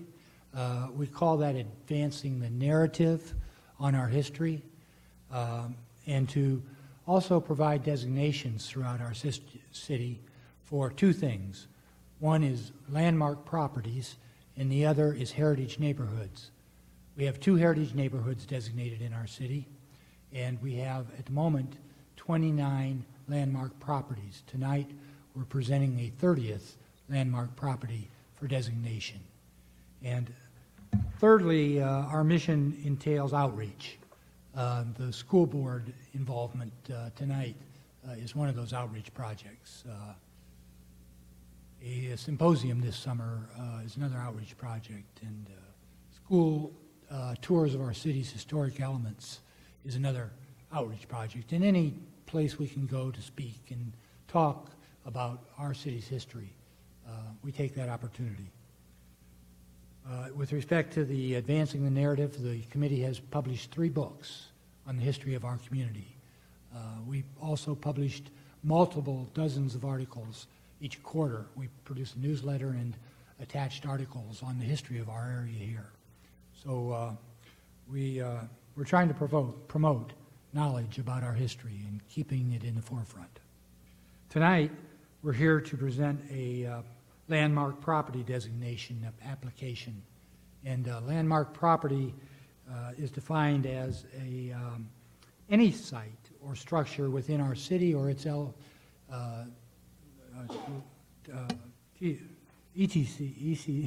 ETJ, whereby there is a exceptional cultural, archaeological, or architectural history or significant person's place within our community. Heritage neighborhood is something more involving multitudes of homes, businesses, residences in one consolidated area that are significant to our city's history. And as I said, we have 2 of those heritage neighborhoods designated. Today, we're presenting a community project at 603 Main Street for designation as a landmark property. This property is dated, as best we can identify, back to 1906. The appraisal district has it as constructed property in 1906. Research also indicates that the family who occupied this home is original settler family, the Seiler family. The Seilers were aboard the Herschel brig that brought German immigrants here to this place and became part of the settlement in New Braunfels. It was the 3rd, I believe, ship to arrive with passengers destined for this area. The Seiler family came with 15 children, one of which is the person that built this home here in Schertz.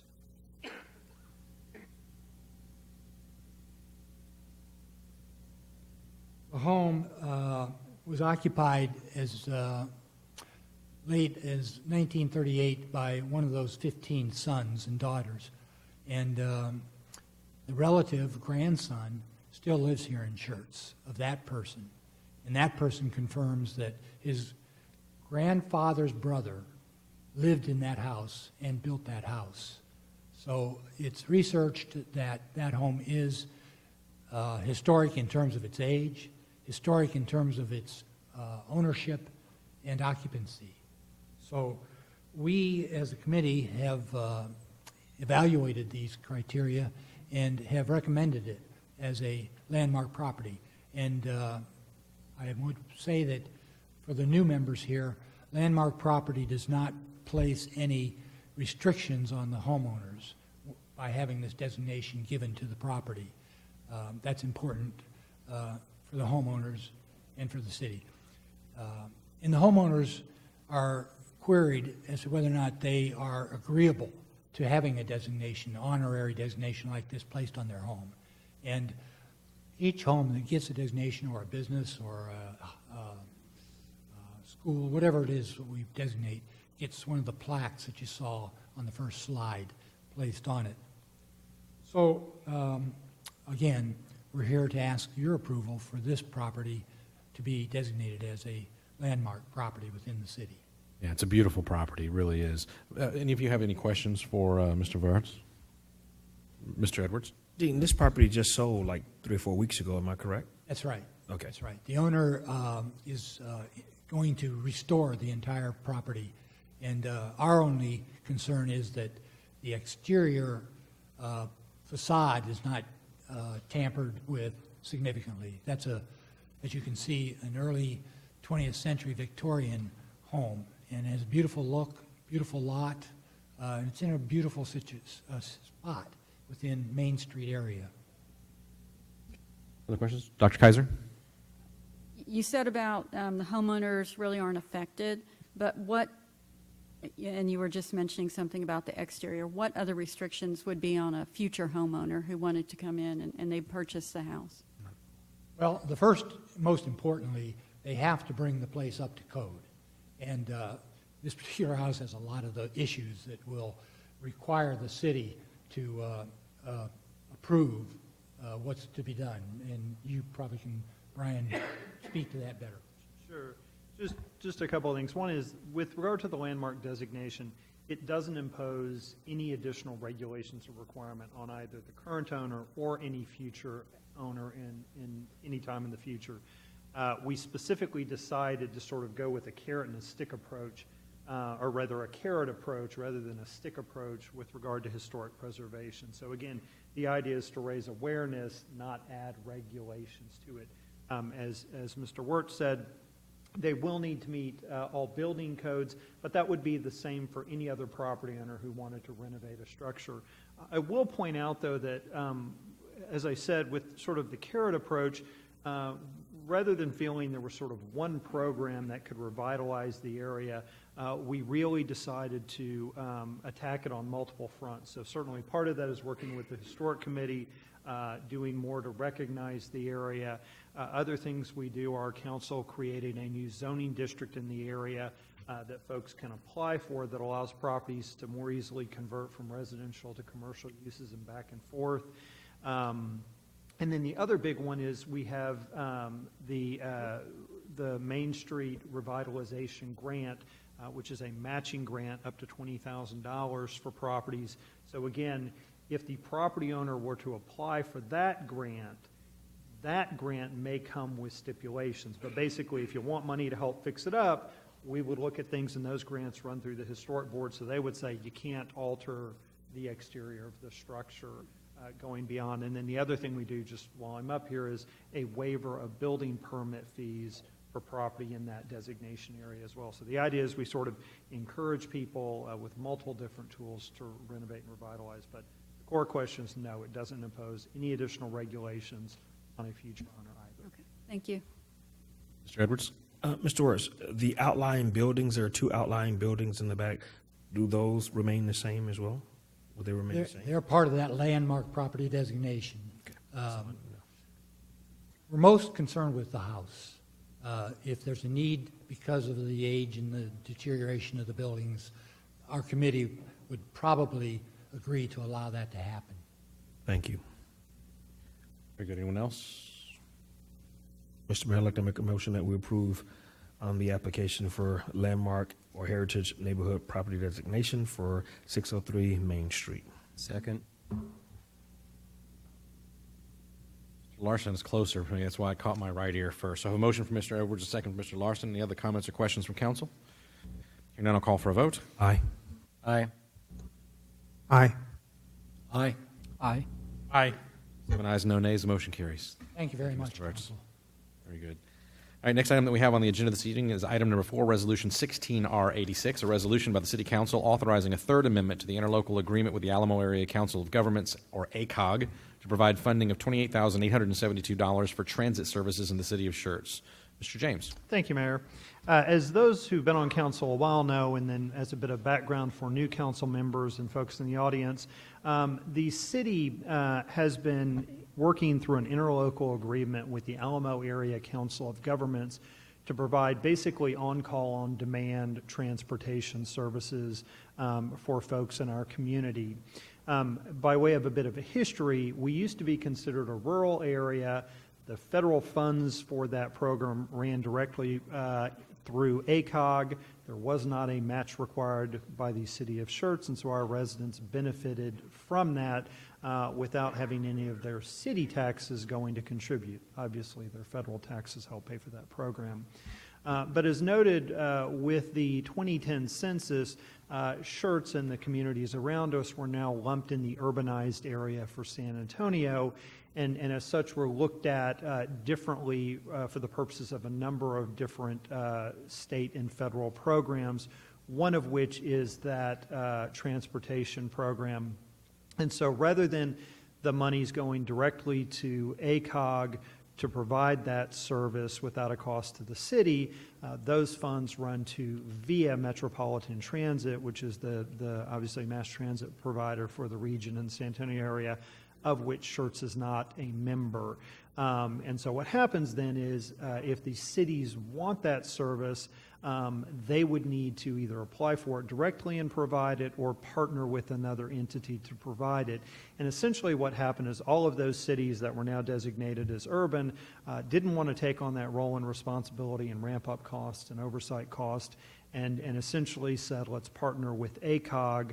And so ACOG effectively has the agreement with VIA for the funds. One of the benefits there, and it's a benefit and a bit of a drawback, I guess, at times, is the city is not responsible for accounting for those funds. So again, when all of the financial auditing occurs and the responsibility for making sure funds are spent in the appropriate categories and that the appropriate matches are provided, VIA's role is to review that, and it's ACOG's responsibility to comply with those. Schertz doesn't have it. So what our interlocal is simply with ACOG to provide the matching funds. The amounts every year vary based on the budget for the program, and that's based on the estimated number of rides provided. It has to do with the budget provided for ACOG, their estimated costs of maintenance and upkeep of the vehicles. It has to do with fuel costs that go along with that and all the other things such as insurance and whatnot, and then their schedule for replacement of the vehicles. The other part of it that fluctuates at time as well is the number of rides provided. Again, in my career, what you've seen is as the economy maybe gets better, some people don't have to rely on the service as much as it changes and declines a bit. You have folks who are now put in a circumstance to rely on that as well. So as the mayor indicated, this year's match amount is about $28,872.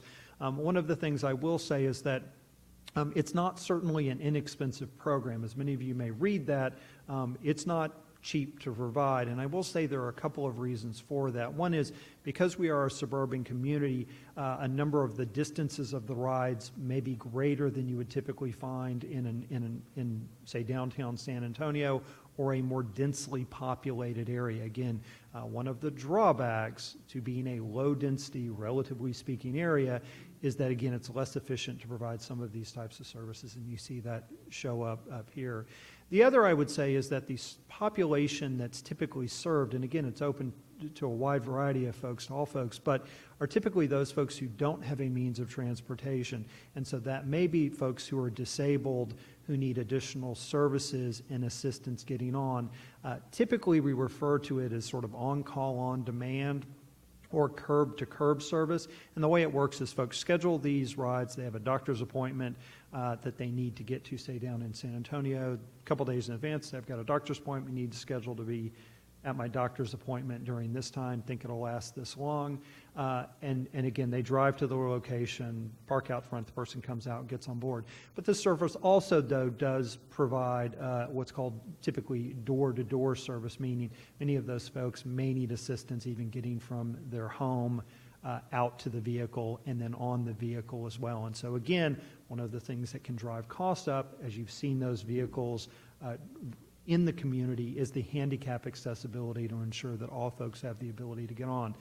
You also know that they're large enough to carry more than one person. So part of what ACOG does is they try to coordinate some of those rides.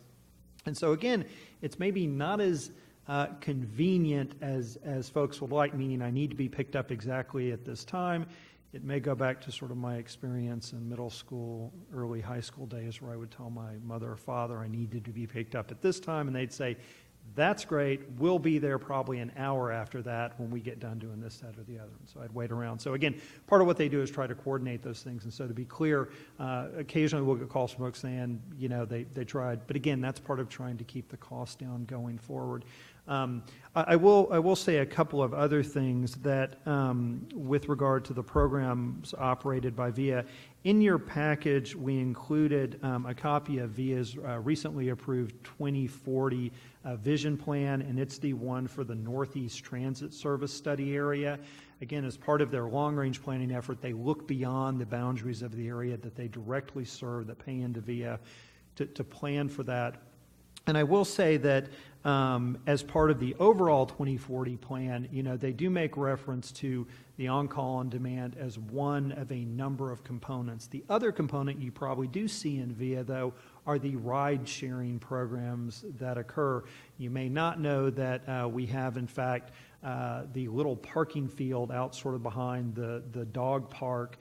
You'll occasionally during the workday see half dozen or so cars parked there, and again, that's a ride-sharing stop where those folks get together and then go down together. So we coordinate with VIA on some of those things to help with that. Our magazine helps publicize these things. And again, I will say, these are often the things you sort of start a transit program with. The next step, and again, New Braunfels and Seguin, I believe, have gone to this, is a fixed route system where they, in fact, for limited times, have a sort of a little loop. And so folks know, hey, if I need to get to the grocery store, I need to get to here, I can hop on that. It stops regularly at these places. It's easier to get to. They can get on and go. I don't think we are ready for that. But again, we meet regularly with folks from ACOG and VIA. Again, as you noticed, they worked with staff on this and we had input on it so that as we need to adjust, as we need to grow, or as we need to look for other options, we can do that. And I will say one of the things that was sort of passed along is one of the things that VIA's long-range plan does look at are the role of ride-hailing programs as well, both as part of the service and then how VIA integrates those programs as well, so that, again, if you're going to a big event, a concert, a sporting event, running in a half marathon or something, best time of city employees probably out there. Again, you could coordinate with Uber or Lyft or something like that, and then also use VIA to do a portion of that segment. So again, this is one component of it. Again, it typically serves a fairly population that doesn't have a lot of other alternatives in terms of the elderly or the disabled or things like that, and it's one component.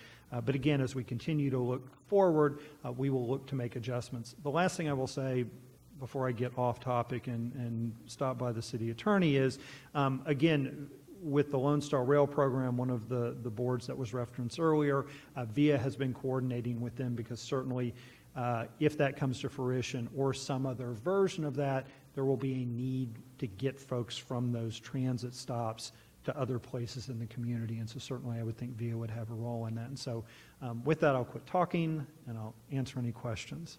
Thank you, Mr. James. Questions for Mr. James? And this way, Mr. Larson.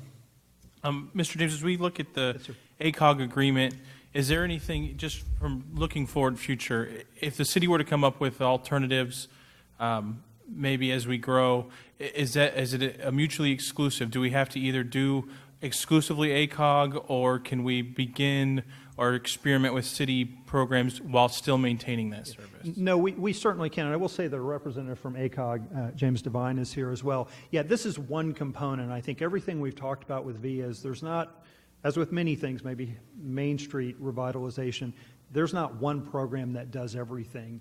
And so certainly, as I said, van pooling, ride sharing is one component, the on-call on demand may be the other. And then again, as we move forward and explore other options, as VIA moves into other areas and says, hey, here's something we tried or experimented with, it may be good for other areas, that would be something that we could add to the program, supplement the program with, or again, we may find that we're able to rely on that and reduce this as well. And so again, what I would say is I have found the folks both at VIA and at ACOG who operate the ART program to very much be of the mindset, how do we meet a need, not how do I guard a particular program or element of a program to the exclusion of something else. And so again, as council desires, we can certainly work more with TSAC, Transportation Safety Advisory Committee, who is kind of who we've touched base with on the past, to say, what are some other communities doing that are in a similar situation, that are progressive, are newer, that perhaps we could try as well. And then certainly. on the cost, is that, and this, I apologize for the basic nature of this question, but when we make the payments, are we paying for previous year's usage, or are we paying for estimated upcoming year? It's the upcoming going forward. They make an estimate. It just runs a little behind the budget schedule, so this gets us through the upcoming fiscal year, but then that's reflected in the previous years. And it's audited at the end of the year and adjustments Budget. made plus or minus, or? It's not, it's sort of rolled over and carried over to the next year, but again, there is auditing with the program on the federal government's part, and then VIA looks it over as well, because technically VIA is who the money goes to. They're responsible for making sure it's spent correctly. That falls to ACOG as well. I'll be blunt, it's not something city staff is engaged in a lot, but again, if there was a desire of council to say, hey, as we go forward and look at some different things, it would be beneficial for staff to delve into that, to maybe understand those costs a bit better. That's certainly something that we could do. Likely we'd task that to the planning department, have one of the planners sit down, go through the budget, ask a bunch of questions, and kind of become a bit more of a subject matter expert going forward. Thank you. Mr. Davis? What is the cost for the on-demand through ACOG for the user? It varies, and so again, there's a $2 charge if the route is within the city. It's $6, I believe, if it's in the county, and then if you cross county boundaries, it goes up to $8. It's an $8 charge for that. Is that one way? That's one way, yes, sir.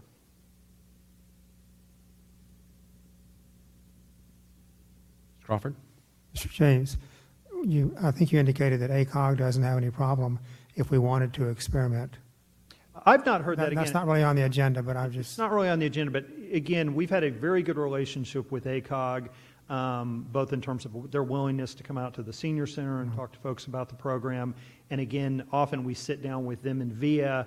And again, like I said, last time we sat down with them, we kind of went through kind of the plan so that we understood how this was one element of providing transit service. Thank you. And Mr. Larson? it looks like a great service for our community. I do have questions about it. If maybe there's a way we can get some more information from ACOG, maybe related to our user base. I see there's been some drastic changes, and comparing to even similar cities, even Cibolo, I saw they had 72 users while we had uses, and we had over 1,200. And then just maybe an understanding, and you kind of touched on this data regarding the cost of the 15-mile average trip with an average total taxpayer cost of nearly $45.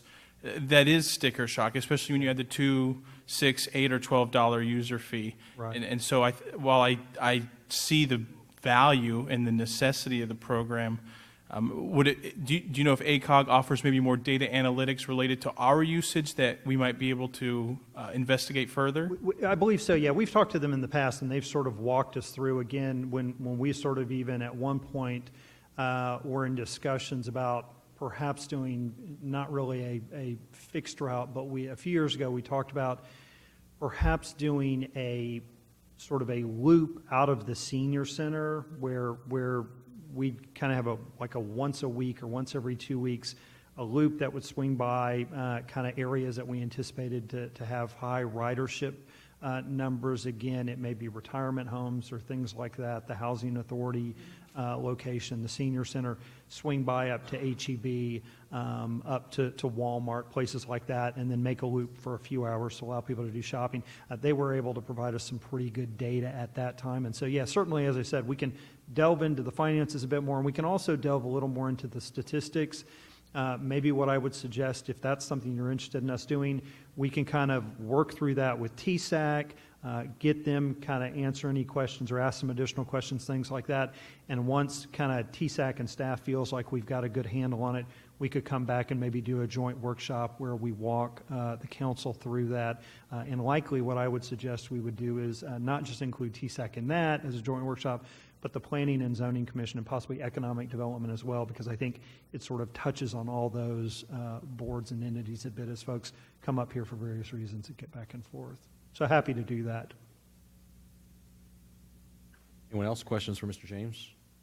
I would, so I actually asked TSAC to take a look at public transportation, and at I think I'm safe when I'm just stating a fact. We have a strategic planning session coming up next month. Probably a great time for us to have a little discussion on public transportation in general and what we might want to do in the future. So with that, Mr. Mayor, I'd like to make a resolution. I'd like to make a motion that we approve resolution number 16R86. Second. I have a motion from Mr. Edwards, a second from Mr. Thompson. Any other comments or questions from council? Hearing none, I'll call for a vote. Aye. Aye. Aye. Aye. Aye. Aye. 7 ayes and no nays. The motion carries. Thank you. The next item we have on the agenda this evening is item number 5, Resolution 16R87, a resolution by the City Council of the City of Schertz, Texas, authorizing the city manager to sign an interlocal agreement for fire protection services in Guadalupe County between the city, or rather amongst the cities of Cibolo, City of Schertz, and the City of Seguin, and other matters in connection therewith. Chief. Greetings. How are you? Thank you for your time. This is a interlocal agreement for us providing fire services to Guadalupe, certain sections of Guadalupe County in a primary sense, and then in a secondary sense to the remainder of Guadalupe County, along with Seguin and Cibolo. We share the responsibility down there to provide fire service when the volunteers need it. We're paid a stipend monthly as a, I guess, for lack of a better term, subcontractor of Seguin. They have the primary contract with the City of Guadalupe, and they pay Cibolo and Schertz money. It's agreed upon.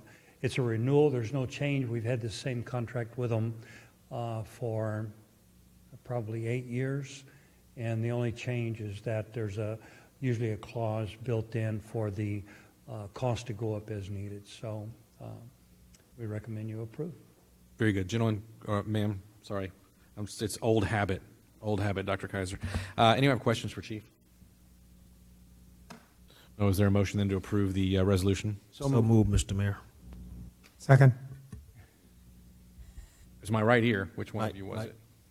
All right, so I have a motion from Mr. Davis, second from my left ear, called Mr. Crawford, I think. All right, take me a while to get used to it, folks. Any other comments or questions from council? Hearing none, then I'll call for a vote. Aye. Aye. Aye. Aye. Aye. Aye. Aye. 7 ayes and no nays. Motion carries. Thank you, Chief. Thanks, sir. Very good. Next item we have on the agenda is a roll call vote confirmation. Mrs. Dennis?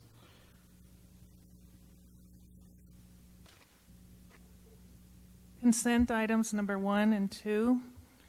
Motion was made by Councilmember Crawford, seconded by Councilmember Thompson. Mayor Pro Tem Edwards abstained. Councilmembers Davis, Gutierrez, Larson, Thompson, Kaiser, and Crawford voted yes. Motion passed.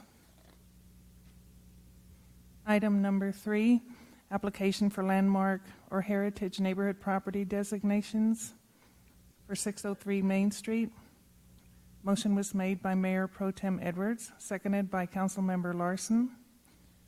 Mayor Pro Tem Edwards voted yes. Councilmembers Davis, Gutierrez, Larson, Thompson, Kaiser, and Crawford voted yes. Motion passed.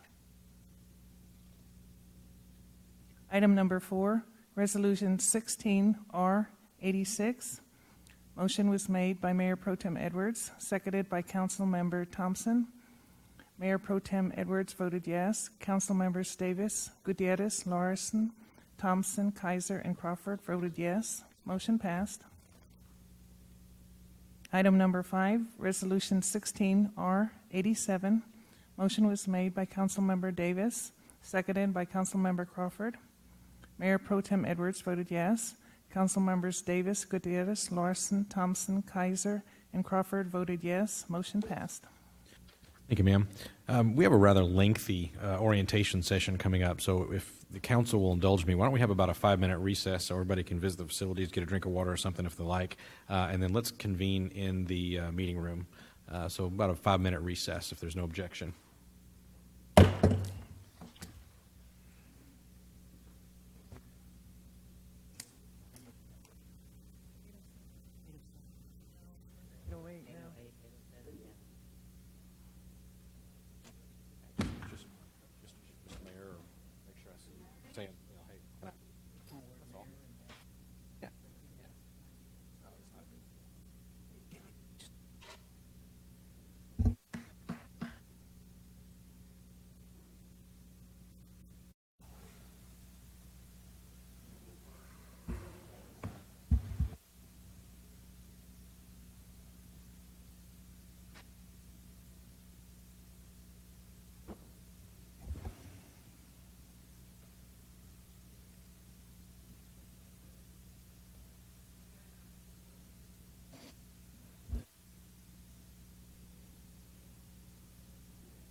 think Cedric will be back in a minute. Why don't we go ahead and go back to our regular agenda? The things we have remaining, first of all, is item number 6, announcements by the city manager. Anything further, Mr. Kessel? Not this evening? Okay. Item number 7, future agenda item requests for the council, things that we need to have on future agendas that we don't currently have scheduled. Mr. Crawford, I think you said you had something that you'd like to see added to a future agenda. Couple of things. The one we talked about was the ACOG and who else is participating in an experimental way with ACOG on transportation. I don't want that to get lost. Maybe in January we could put something on the agenda, or early February. You kind of read my mind. I was going to ask that we have ask staff to give us a presentation on what they learn and make room in our strategic planning session that we're going to have in January to talk specifically about If we could public talk to transportation. the gentleman that was here tonight before the 20th, if that works with the staff, but I'm not trying to, I'll tell you when I want something sooner rather than later, but I don't want it to get lost. Things do get lost occasionally. Or him to come by And okay. Mr. Kessel, a couple of questions I asked you, we kind of got sidetracked. So maybe you and I can talk about them separately, about the certificate of obligation numbers and those kind of things. You can make it on the agenda, but I'd rather. Absolutely. We're going to cover some of it more broadly, but it sounds like you want to dig in a little bit. I don't want, I just would like, two numbers. One of them's one and one of them's the other. We can meet on our own. We have a meeting at some point on Thursday. I don't remember which Thursday, but. I suspect it'll be a little more complicated than that. We've talked before, yes. Yes. Be good. Mr. James, maybe, how many miles of impact fee roadway things have we traded off? But can we look at that at some point here in the next couple of months about, is it 20 miles or 10 miles or 300 miles? Because that has an impact to the city because we've been trading. I'm curious. I'm not trying to cause a problem. I just want, there's a lot of new things we need to talk about based on the stuff we had tonight presented to us. Absolutely. Those are enough things to be concerned about right now. Okay, I think Mr. Kessel has captured those as well as. And they can be, it can be one-on-one with him and me together. But I think the other council members might find some interest in some of these things we've talked about in the past. Absolutely. And thanks to Kathy for answering a bunch of questions about the thoroughfare plan and how that's coming along and those things, because that's important also. Yep. I'm through. Anyone else? Mr. Davis? Yes, Mr. Mayor, I was kind of surprised tonight to hear that the Parks Foundation voted to dissolve themselves. With their involvement in the Jazz Festival and the Jubilee and Schertz Fest, sometime early next year, can we get a presentation from the city on what the plan is going to be going forward for those events and without their involvement in planning and staffing a lot of those functions, how are we going to handle that in the future, and what is going to be the financial impact on the city? We would be happy to provide that information. Yep. Mr. Mayor. January be good One more question. on that. Okay. Okay, very good. Mark, anything else? Mr. Crawford? Maybe this is somewhat in humor, but would it be worth putting on the agenda for maybe the next time to have Mr. James bring my timer I gave him a while back and set it and talk about maybe having a mechanism to end council meetings and carry something over so that Sarah can get home and take care of her kids, and so can a bunch of people on this dais. Because 10:30 at night to be here and me wasting some time occasionally, that's not a good idea. Yeah, we. Angelina said she'd slap me if I keep it up. Dudley has children home too, I think. Well, I'll tell you what we'll do. We'll. There's some humor in there, but please. There is some humor there. I would say that procedurally we can, the council can at any time suggest that we limit debate, that we limit discussion, or that we move to adjourn. We can manage it. On a training side, it's important that we all get trained. Yeah. But at 10 o'clock, could we maybe delay the last item till the next meeting or something like that? That's kind of work. Anyway, we'll discuss this some other time. Bet. Mr. Larson? I make a motion to adjourn. Okay. Hang on to that for a second. So I do have a motion on the floor. This is going to be a fun council. Any other requests for future items to be put on the agenda? I actually have a motion to adjourn. Is there anyone that would object to us adjourning without making going through announcements by the mayor and council members? I'll second the motion to adjourn. I have a motion and a second. Anyone object to our adjournment? Apparently not. We stand adjourned.